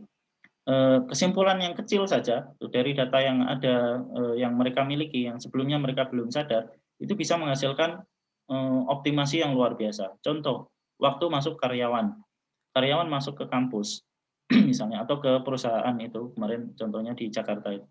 Ada karyawan masuk ke sebuah kantor. Selama ini nggak pernah didata, kemudian mereka masang ini yang absen dengan fingerprint itu, sehingga ketahuan berapa waktu jam karyawan masuk dan jam karyawan keluar. Sekilas ini data saja, ya udah karyawan masuk keluar, yuk ngopo gitu kan. Nah ternyata si bosnya itu kan setelah dapat nggak tahu materi tentang data science dari mana, kemudian dia mempekerjakan beberapa pekerja itu untuk menganalisis data ini. Coba dianalisis. Nah mereka bisa menganalisis dari sekian data karyawan itu yang masuk dan keluar itu ternyata ada pola. Si A itu ternyata tiap hari Rabu itu dia selalu telat 5 menit lebih atau 10 menit. Kenapa? Oh ternyata tiap hari Rabu dia harus ngantar anaknya dan lokasinya agak jauh. Nah kemudian gimana caranya? Nah seperti itu. Jadi kesimpulan-kesimpulan yang kecil bisa kemudian dia dapat dari data yang kayaknya nggak kita pikir bahwa itu adalah sebuah data spasial. Itu kita ngomongin satu perusahaan yang hanya ngambil data absensi saja. Gimana kalau misalnya Gojek yang data yang spasial yang masuk ke sana itu luar biasa besar tiap harinya. Setelah ini pun saya yakin kalian ada yang pesan Gojek, ya kan? Dari mana drivernya berasal, makanan mana yang kalian pesan, gitu kan? Kemudian nanti drop off-nya di mana, kemudian nanti dia naruh seberapa jalur mana yang dia lewati misalnya, berapa lama dia harus akan sampai ke lokasi kalian. Bayangkan betapa banyak informasi seandainya data ini kemudian diberikan ke pemerintah misalnya. Diberikan ke pemerintah, kemudian mereka bisa menganalisis tren kebutuhan masyarakat, tren tingkat kesejahteraan masyarakat misalnya. Kemudian jalur-jalur yang kira-kira bisa dioptimalkan, jalur tikus, karena driver Gojek banyak yang lewat jalan-jalan tikus. Banyak sekali informasi yang bisa diperoleh dari situ. Dan ini kerjaan mereka, pekerjaan Gojek. Mereka mengoptimasi satu daerah yang di situ banyak pemesannya, maka biaya antarnya dikurangi misalnya. Kalau misalnya padat, lagi banyak pemesanan, maka biaya antarnya ditambah. Nah itu hal-hal yang sekarang kita jumpai di setiap hari. Tapi ternyata ada peranan geospatial data science di situ, karena itu data geospasial. Di Amerika Uber udah ngasih data ini secara gratis ke pemerintah. Nah, jadi banyak peranan kita di sini. Ada untuk decision support, ada smart city. Smart city itu kenapa berurusan dengan data science? Karena kita akan masang sensor di banyak tempat. Kita masang sensor di Malioboro, misalnya di jalan. Kita dapat data noise, data suara, suhu, kemudian polusi, dan lain sebagainya. Kita dapat banyak data datang secara bersamaan semuanya kepada kita olah. Datanya apa? Data spasial. Datanya adalah data spasial. Nah, sehingga kita pengen dapat informasi dari situ. Kemudian dari semua informasi ini, dari semua informasi yang ada di sebelah kiri, ada telepon, HP kalian itu sumber data, kemudian ada remote sensing, foto udara, GIS, untuk kalian mengukur surveying, kemudian dapat data, GPS, sosial media, in situ. Kita bisa olah dan kita bisa menghasilkan sesuatu. Nah, jadi data kita sekarang di geospasial, kita bisa menanyakan pertanyaan yang biasanya kita tanyakan tanpa menggunakan machine learning dan data science. Kita bisa optimalkan pertanyaan yang kita tanyakan ke komputer, query pada software GIS dengan menggunakan machine learning. Contohnya apa? Kita punya data terstructure, misalnya. Contohnya jaringan jalan. Kita punya data rumah. Kita punya data sekolah dari sekian siswa yang ada di Indonesia, misalnya. Kemudian ada data citra satelit, misalnya. Kemudian data CCTV, data misalnya macam-macam yang terkait dengan perjalanan anak-anak ke sekolah, misalnya. Kita bisa membuat query. Kalau dulu kita bikin query misalnya manakah sekolah terdekat, manakah sekolah yang lokasi sekolah yang paling sesuai dengan kondisi seperti ini untuk melayani si anak sekolah, harus jauh dari tempat sampah, harus jauh dari kantor pemerintahan misalnya, dekat dengan jalan utama. Itu analisis geospasial kita selama ini. Gimana kalau ini kita berikan semua data tadi, data CCTV lah, data citra satelit, data apa, kita cemplungkan semuanya ke situ, kan? Kemudian kita bikin satu pengolahan di mana komputer bisa mengetahui secara optimal parameter-parameter yang lebih baik dibandingkan dengan kalau kita yang menentukan parameternya, tadi hard coded gitu kan, kita hanya melihat satu sisi saja, parameternya kita tentuin, gitu. Padahal mungkin ada parameter lain yang kita nggak kepikir, gitu kan? Dan kita nggak bisa olah karena datanya banyak. Ternyata dia bisa olah itu semua. Nah, itulah kenapa kita perlu belajar mengenai ini. Termasuk yang ini baru contoh di geoinformatik. Nanti di yang lain ada banyak lagi. Nah, ini contohnya. Kita bisa memperoleh analisis dari data Twitter tadi. Kalau data tweetnya ini unstructured, kita bisa dapat structure dari situ. Nah, ini contohnya, saya juga pernah sampaikan ini di kuliah SIGWeb kayaknya semester lalu. Ada yang namanya JDELT. JDELT ini silakan kalian buka Google, kalian searching satu project untuk memonitor berita yang muncul di berita-berita online. Berita-berita online yang menyebutkan lokasi. Misalnya di situ dari Jakarta nanti beritanya apa. Kemudian kita bisa menggunakan data ini untuk kita analisis. Nah, ini contoh JDELT. Nah, kemudian ini kemarin saya dapatkan dari tweet beberapa bulan yang lalu. Jadi ESA di Eropa itu sedang membuat satu satelit yang bukan hanya mengakuisisi data. Jadi kalau satelit bisa mengakuisisi data udah biasa. Tugasnya memang itu untuk memotret gitu kan, kemudian untuk mendapatkan informasi di situ kita olah. Kita download datanya atau di cloud kita olah dengan menggunakan Google Data Engine. Nah, nanti itu kan dan memang sudah akan di-launching dan sudah di-launching. Ada satelit yang namanya PSAT-1 kan, PSAT-1 di-launching oleh ESA itu kan, dan di situ sudah ada AI-nya. Dia sudah dilengkapi dengan deep learning gitu kan, untuk mengekstrak informasi yang ada di permukaan bumi. Jadi nanti yang kita peroleh itu kan kita tinggal leha-leha aja gitu kan. Kita pengguna kita tinggal leha-leha aja, kita ambil data yang ada dari PSAT-1, kemudian kita udah dapat hasil deep learning-nya. Kita nggak usah deep learning lagi. Jadi satelit aja sekarang udah pinter. Seolah-olah kita yang terbang di atas, kemudian kita kenali, oh itu rumah, oh itu jalan, dan lain sebagainya. Nah, ini adalah normal baru kita.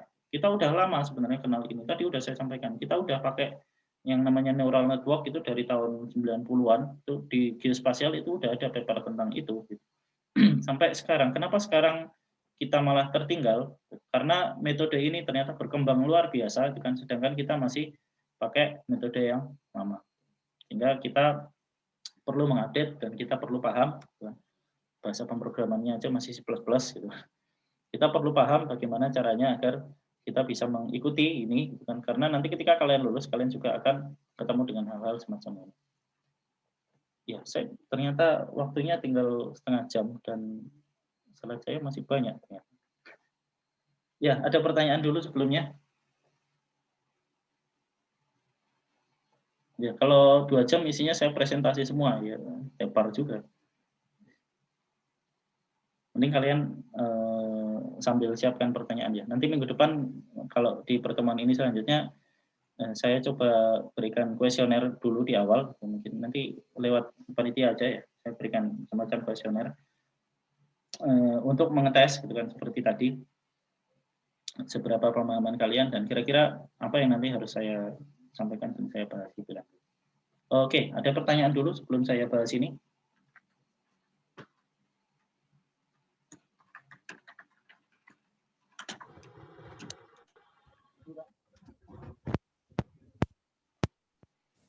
Siapa yang nanya? Misi, Pak. Ya, silakan. Jadi izin bertanya, Pak. Ya. Kalau ini berarti data set-nya termasuk proses dari mining dan analisis sendiri, Pak? Masuk, tunggu aja. Dan? Tunggu aja. Ya, pertanyaan bagus. Ya, jadi gini. Istilah data science ini ada sangat banyak macamnya. Kalau kalian cari rujukan, itu ada yang menyebutkan ada namanya data engineering. Jadi bukan science, data engineering. Ini sedikit berbeda. Kemudian ada data mining. Apalagi ini data mining. Kemudian ada yang nyebut ya analisis, analitik. Ada yang nyebut statistik. Data science itu ya statistik. Machine learning itu statistik katanya. Karena lahirnya dulu memang dari statistik. Statistik kemudian dipresentasikan di satu kuliah. Di satu kuliah disebut sebagai data science dan machine learning. Jadilah istilahnya data science. Tapi ternyata kemudian berkembang lebih jauh dibandingkan statistik biasa. Nah, tadi ada pertanyaan tentang data mining. Jadi gini, data mining itu istilah yang kadang agak rancu. Saya temukan ada 2 rujukan yang berbeda. Misalnya kalau di kita itu ada satu buku rujukan namanya Spatial Data Mining. Penulisnya Darren Lee namanya, Profesor Darren Lee di Cina. Dia ahli dari data science. Nah, kalau di situ dia menyebutkan data mining itu tercakup data science. Semua proses yang dilakukan oleh kita, kan, semua proses yang kita lakukan di data science yaitu disebut dengan nama data mining, termasuk misalnya scraping. Kita ngambil data dari Twitter, kita ngambil data dari Google, gitu kan, kita ngambil data dari websitenya BPS, websitenya BIG, misalnya skripsinya siapa yang skripsinya? Oh, si Novi. Nah, skripsinya Novi kan dia scraping dari datanya BIG. Nah, itu termasuk adalah data mining istilahnya. Karena mining itu termasuk di situ pengolahan, kemudian akuisisi, visualisasi, dan seterusnya. Nah, itu juga yang dipakai teman-teman kita di geografi. Seingat saya pernah baca sekilas struktur kurikulumnya, kan di situ juga disampaikan tentang data mining. Data mining di dalamnya termasuk data akuisisi sampai ke visualisasi dan seterusnya. Ini khususnya untuk data spasial. Nah, di rujukan yang lain, mining itu hanya dikhususkan untuk scraping, untuk input data. Jadi di sini, saya coba anotasi. Di sini, kita punya question, data access itu ya di sini. Nah, ada yang menyebutkan data mining itu hanya mining, hanya memanen data. Nah, mana yang kita ambil, ini saya sampaikan karena di rujukan-rujukan kalau kalian nyari tutorial itu kadang-kadang juga rancu. Ada yang pakai yang istilah yang pertama, ada yang pakai istilah yang kedua. Karena apa? Ini memang satu bidang yang sangat populer kan, sehingga semua orang pengen masuk ke sini. Nah, apapun namanya, kurang lebih workflow-nya data science itu seperti ini. Kita berangkat dari pertanyaan. Sama seperti apa? GIS. Kalian punya query, kalian pengen nanyakan sesuatu. Kemudian kalian bikin parameternya. Oh, ternyata di mana lokasi sekolah ideal. Nah, kalian bikin parameternya berdasarkan data yang kalian punya, ya kan? Kalian punya data, misalnya kalian punya penggunaan lahan, kalian punya jaringan jalan, kalian punya fasilitas umum, misalnya FASUM, kalian bikin buffer. Lokasi bencana, misalnya lokasi banjir, KRB Merapi. Kemudian kalian lakukan site selection dari data itu. Sama, gitu kan? Kita berangkat dari pertanyaan.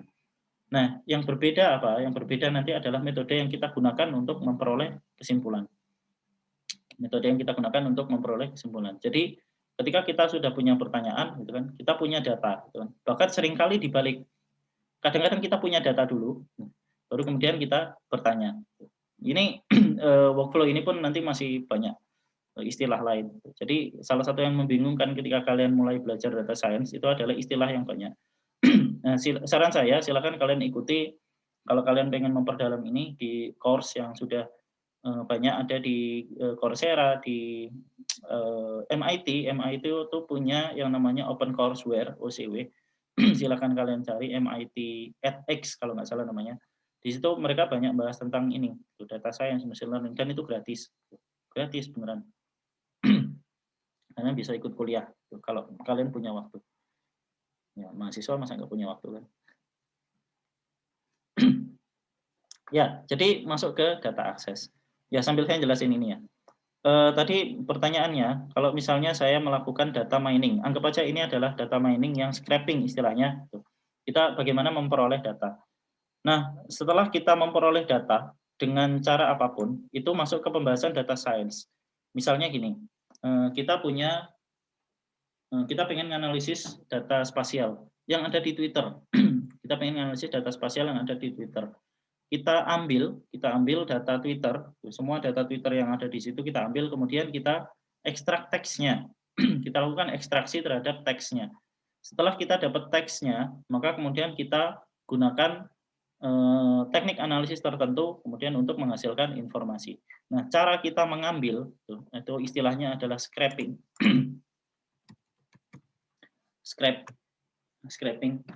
Jadi ini satu teknik untuk mengambil data, salah satu saja itu, karena nanti ada juga teknik yang lain, ada banyak itu kan, untuk memperoleh data unstructured. Setelah kita memperoleh data scraping ini, maka teknik scraping ini bisa kita bilang sebagai salah satu hal yang perlu nanti kita pelajari di geospatial data science. Nanti akan ada di mata kuliah pemrograman spasial di RPKPS yang saya coba susun. Ya, di situ ada scraping. Kita istilahnya menggaruk website, kan. Kita cari informasi-informasi yang barangkali tidak bisa kita peroleh dengan cara biasa. Twitter itu bisa kita scrap. Jadi kita bisa memperoleh informasi Twitter dengan dua cara. Ini contohnya Twitter aja. Yang lain juga nanti bisa berbeda-beda. Untuk Twitter ada dua cara. Pertama, kita bisa scraping, kita bisa buka Twitter kan websitenya. Informasi apa yang ada di website itu kita bisa tarik, kita bisa ambil. Contohnya dengan menggunakan satu library yang disebut dengan nama Twin. Kalau sempat nanti kita praktekkan. Kalau enggak ya nggak usah. Nanti saya berikan aja contohnya, saya pernah bikin. Ya, dengan menggunakan Twin. Twin ini bisa kita pakai untuk scraping data Twitter. Nah, yang kedua dengan pakai API. Jadi Twitter udah menyediakan API-nya. Kemarin saya nyoba ngajukan karena ternyata mereka mau membuka data lokasi lagi setelah sebelumnya mereka lock. Sekarang saya lagi ngajukan ininya. Karena harus ngajukan kalau pakai API.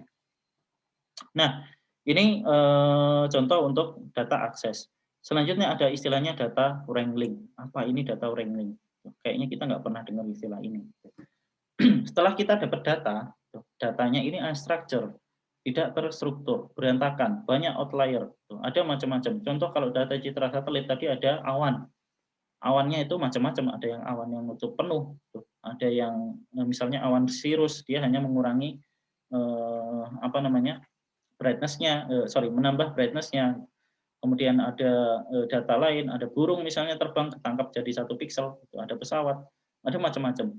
Nah, itu contoh untuk data penginderaan jauh. Kalau data Twitter misalnya ada istilahnya apa?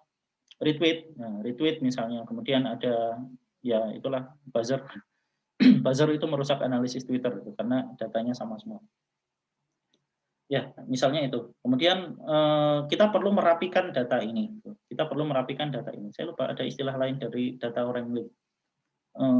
Data cleaning ya. Istilah lebih simpelnya sebenarnya data cleaning. Kita rapikan, itu kan kita sebagai manusia. Kok tadi katanya mesin aja yang melakukan? Mesin bisa aja melakukan, kan? Tapi kerjaannya akan lebih lama gitu kan, dan nanti kita pelajari besok di machine learning.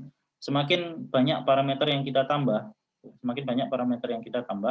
kemungkinannya akan semakin besar bahwa dia bisa menyimpang.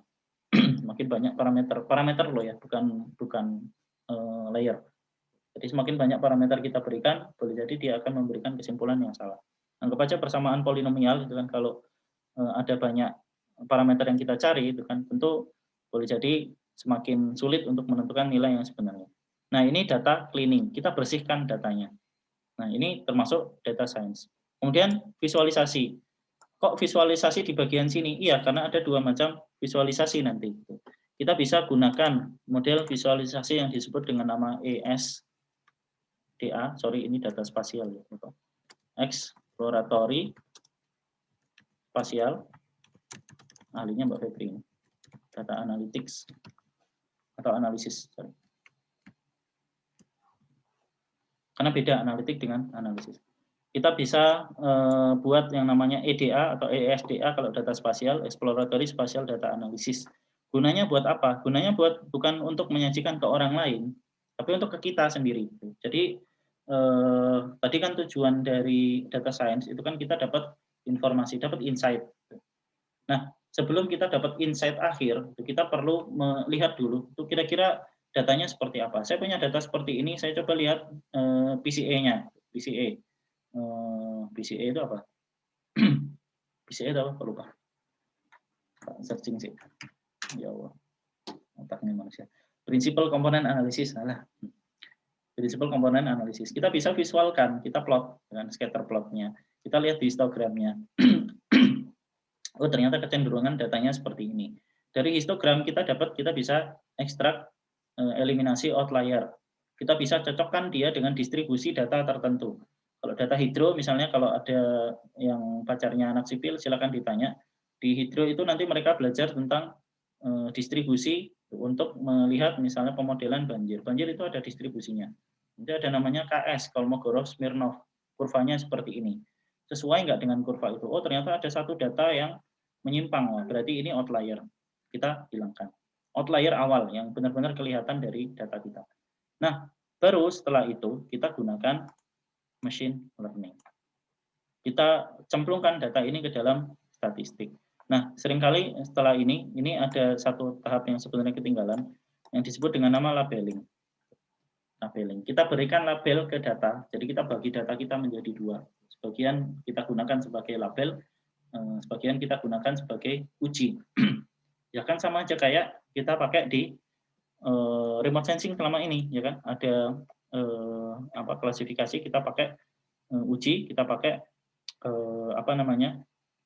label data training area istilahnya. Kita berikan training.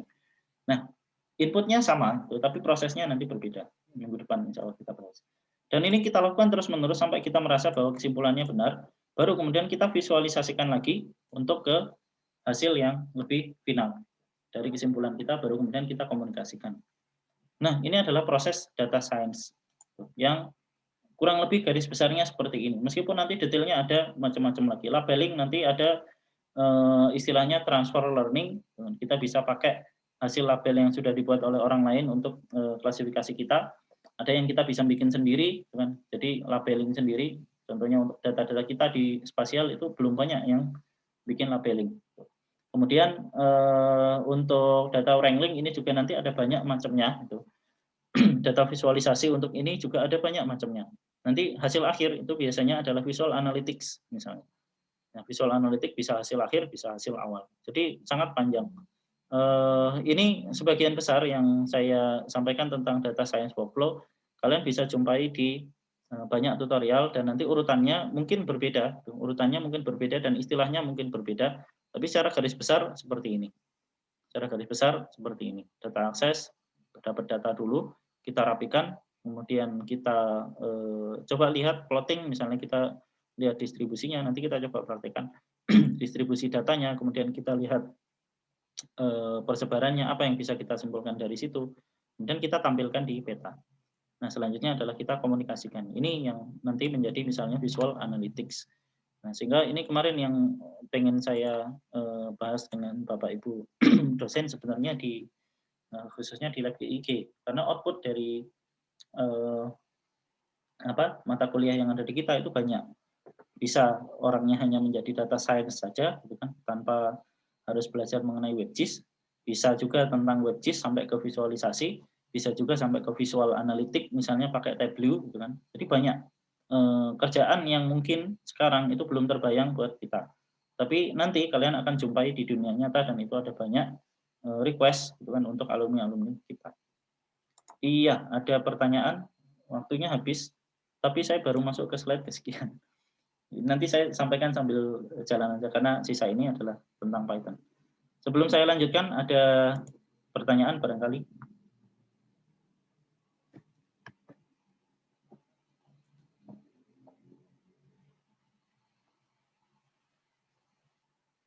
Nggak ada? Masih 10 menit, 9 menit. Saya lanjutkan sedikit dengan Python. Kita di data science, tadi saya sebutkan di awal, kita belajar dua bahasa yang banyak dikenal orang, Python dan R. Apakah bahasa lain nggak bisa? Bisa, jawabannya bisa saja. Karena toh semua bahasa pasti berurusan dengan input dan output. Dan sebenarnya itu yang kita buat kan, di artificial intelligence. Kita bikin input, kita bikin menghasilkan output. Bedanya adalah bagaimana bahasa-bahasa ini kemudian berinteraksi dengan kita sebagai programmer. Ada bahasa yang khusus untuk keperluan pemrograman mesin, misalnya, yang levelnya lebih rendah, contohnya adalah C++. C++ lebih rendah dengan bahasa mesin, sehingga sintaksnya lebih panjang. Nah, dan dia kurang cocok untuk misalnya digunakan untuk data science, karena pengolahannya harus ngetik cukup banyak. C# itu juga cukup banyak yang pakai. Kemarin yang trending ada namanya Julia, ini bahasa pemrograman lain. Nah, sebenarnya semuanya bukan tentang bahasa apa yang kita pakai, kan? Saya selalu menekankan ini, tapi tentang bagaimana kalian bisa beradaptasi itu kan dengan bahasa apapun yang nanti akan kalian peroleh ketika lulus, dan kalian bisa gunakan pengetahuan itu untuk mengolah data apapun dengan bahasa pemrograman apapun. Kemarin kalau ada yang sempat ikut workshop dari si Sarah dan Devi, ya kemarin kalian sempat ikut mungkin. Nah, barangkali disampaikan pas lulus gitu, mereka ketemu ternyata dengan berbagai macam bahasa pemrograman yang ternyata pas kuliah itu mungkin belum disampaikan, tapi tetap mereka harus bisa. Nah, kenapa Python banyak dipakai untuk keperluan data science? Kalau kalian lihat komik yang sebelah kiri, ini SKCD, ini banyak komik yang banyak menjelaskan tentang hal-hal yang unik di bidang sains dan pemrogramannya. Ternyata si orang ini bisa terbang. Kenapa kamu bisa terbang pakai Python? Dia baru belajar malam tadi. Saya baru belajar malam tadi kayak Iron Man. Semuanya sangat sederhana, kan? Hello World itu cukup print Hello World. Cukup print Hello World. Kalau di C++ gimana? Import, include conio.h itu kan, kemudian ya seterusnya saya lupa sintaknya. Kemudian baru kalian bisa cout bla bla bla. Nah, Python kalau mau mencetak sesuatu cukup print hello world, dan itu menunjukkan kesimpelan, gitu kan, simple dari Python. Tetapi meskipun simple, dia bisa sangat powerful. Sangat powerful. Programming is fun again katanya. Karena dengan Python kita tidak perlu pusing kan dengan logik dari sintaks kita. Yang kita pikirkan hanya logika untuk bagaimana mengolah datanya saja. Sangat simpel. Dan misalnya kenapa kok dia bisa terbang import anti-gravity? Dia tinggal memanggil satu modul tentang anti-gravity contohnya. Sehingga dia kemudian tinggal terbang. Maka gitu, Python itu adalah bahasa yang simple di satu sisi, sekaligus powerful di sisi yang lain. Dan itu yang dicari untuk keperluan data science. Kenapa Python? Stylingnya sangat simple. Nanti kita coba import this, itu outputnya apa? Yang disebut dengan nama Zen of Python. Python punya panduan tidak tertulis. Panduan tertulis tapi tidak wajib untuk bagaimana kalian coding. Kalau kalian seandainya kalian coding mulai dengan bahasa Python, maka akan terbentuk kebiasaan kalian bahwa coding itu harus seperti ini. Jadi bagus sekali. Dan salah satu ininya adalah tujuannya adalah readability. Datanya bisa teks yang kalian baca itu bisa dibaca oleh orang lain. Visually appealing, gampang dilihat, orang bisa melihat secara mudah. Karena apa? Dia mengenforce untuk penggunaan indentasi. Kalau C++ kalian bisa tulis panjang satu baris gitu kan, tapi susunannya berantakan.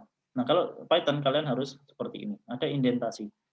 Kemudian modular. Saat ini itu ada sekitar 209.000 modul yang berbeda. Modul itu apa? Modul kayak tadi, import apa. Kalian tinggal pakai untuk keperluan data science, import GeoPandas. Untuk visualisasi, import Matplotlib. Dan itu tinggal panggil. Kalian nggak perlu coding dari nol. Semuanya udah ada. Dan dia bisa menghandle data yang unstructured dengan sangat mudah. Saya akan tunjukkan setelah ini terakhir bagaimana Python itu bisa menghandle data yang jumlahnya besar dengan cukup mudah. Sangat mudah untuk pemula, di samping dokumentasinya lengkap, karena bahasa Python adalah bahasa level tinggi, aras tinggi. Semakin tinggi level bahasa pemrograman, semakin mudah dia dipelajari karena dia seolah-olah hanya seperti baca bahasa Inggris. Bahkan banyak yang bilang Python itu seperti pseudokode yang adalah kode. Kalian nulis pseudokode, tahu ya pseudokode, kalau kalian bikin coding, kemudian di situ kalian pengen tuliskan langkah-langkah logikanya. Nah itu kalian nulis langkah logikanya aja udah jadi Python gitu. Jadi ini adalah bahasa yang paling mudah. Kenapa nggak diajarkan di kampus? Jangan tanya saya. Nah, oke. Terakhir ini. Buat sebuah program apapun yang kalian tahu untuk mencari bilangan Fibonacci ke 10.000. Piye caranya? Fibonacci tahu ya? 1, 1, 2, 3, 5, 8, 10, berapa? Ya, terusnya. Bilangan yang di belakang merupakan penjumlahan dari dua bilangan di depannya. Gimana caranya kalian membuat program untuk mencari bilangan Fibonacci ke 10.000? Kalau dengan C++, kalian bikin sebuah fungsi tentang Fibonacci, ya kan? Function misalnya tentang Fibonacci, tambahkan bilangan satu ke bilangan yang lain. Kemudian kalian simpan di sebuah variabel. Nah, di C++ ini akan error. Kenapa kira-kira? Tahu nggak? Tidak ada tipe data di C++ yang mampu menghandle jumlah angka yang sangat banyak. Tidak ada tipe data di C++ integer kah atau double kah atau float gitu, yang mampu menghandle data dalam jumlah sangat banyak. Kita lihat Fibonacci, itu polanya semakin ke belakang angkanya akan semakin besar, jauh lebih besar. Angkanya akan sangat-sangat besar. Algoritmanya simpel sekali. Cukup jumlahkan dua bilangan sebelumnya. Bilangan sebelumnya kita peroleh, kita simpan, kemudian kita jumlahkan dengan bilangan sebelumnya lagi. N-1 dijumlah dengan N-2. Udah, gitu aja. Nah, maka ketika kita pengen membuat sebuah program yang mencari bilangan Fibonacci sampai ke 10.000, kita perlu sebuah bahasa pemrograman yang mampu menghandle data dalam jumlah yang sangat-sangat besar, bukan? Sekaligus membuat semuanya terasa simpel. Nah, ini solusi Python. Terakhir, sebelum istirahat. Nah, ini solusi Python. Cukup 5 baris. Cukup 5 baris. Benar-benar 5 baris, ini nggak ada import, nggak ada apapun. Cukup 5 baris. Kalian nggak perlu mengimport apapun. Nanti kita coba lihat. Jadi cukup X0 array dikali 10.005. Array 0 ada isinya array X, ini adalah sebuah array yang isinya adalah 10.005. Saya tambahkan 5 itu kan biar kelihatan banyak. Mau 10.001 juga boleh. Kemudian X1 kita berikan nilai array pertama adalah 1. Angka pertama, kan angka pertama 1. Logikanya Fibonacci di sini. Udah cukup ini aja. X ke J adalah J-1, J-2. Yang tadi saya sampaikan. N-1 dan ditambah dengan N-2. Simpel kan? Iya, tapi ini sudah merupakan akses ke seluruh array yang dari urutan 1 sampai ke urutan ke 10.001, sorry kalau di sini. Sudah, hasilnya tinggal dicetak array ke 10.000. Sebenarnya baris terakhir ini nggak usah pun nggak masalah, karena tujuannya hanya mencetak. Ya. Sudah jadi, array ke 10.000. Ada yang tahu berapa jumlah angka pada bilangan Fibonacci ke 10.000? Kita cari nanti. Nanti akan kita cari. Dan inilah contoh keindahan dari Python. Jadi satu logika yang bisa dibilang nanti banyak dan kompleks dan menghandle data dalam jumlah besar, bisa dibikin hanya dengan satu langkah yang sangat simpel. Dan nanti kita akan lihat ada banyak yang lain. Dengan list comprehension, dictionary comprehension, ternyata mudah sekali dengan menggunakan Python kalau kita pengen mengekstrak informasi tertentu dari data spasial, misalnya. Oke, itu. Ini saya minta nanti waktu sedikit ya sebelum praktek, barangkali di setelah istirahat saya akan sampaikan tentang karakteristik Python biar nanti kita terjun sudah ada data sudah ada pengantarnya. Iya, itu dulu. Ada pertanyaan? Sebelum kita tutup waktunya habis.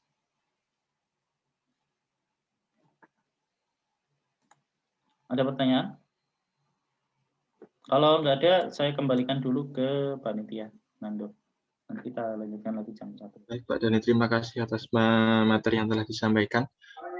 Selanjutnya ini adalah sesi istirahat, nanti sampai pukul 1 siang. Kembali lagi saya ingatkan pada peserta untuk bergabung kembali setelah waktu istirahat selesai. Lebih kurang nanti diharapkan peserta masuk kembali Zoom pukul 12.50. Terima kasih. Ya, ini kita tutup dulu aja ruang meetingnya ya. Baik, Pak. Atau dibiarin aja? Itu juga enggak apa-apa, Pak. Kalau dibiarin juga enggak apa-apa sih sebenarnya. Enggak habis pulsanya, Pak. Ditutup aja lah ya. Ditutup aja, nanti kita gabung lagi jam 12.50. Oke. Ya, demikian dari saya ya untuk selanjutnya nanti kita lanjutkan lagi. Kita tutup dulu. Terima kasih. Assalamualaikum warahmatullahi wabarakatuh. Kalau ada pertanyaan nanti silakan di-share-kan dan ditanyakan. Nanti saya beri kesempatan di awal. Baik, terima kasih.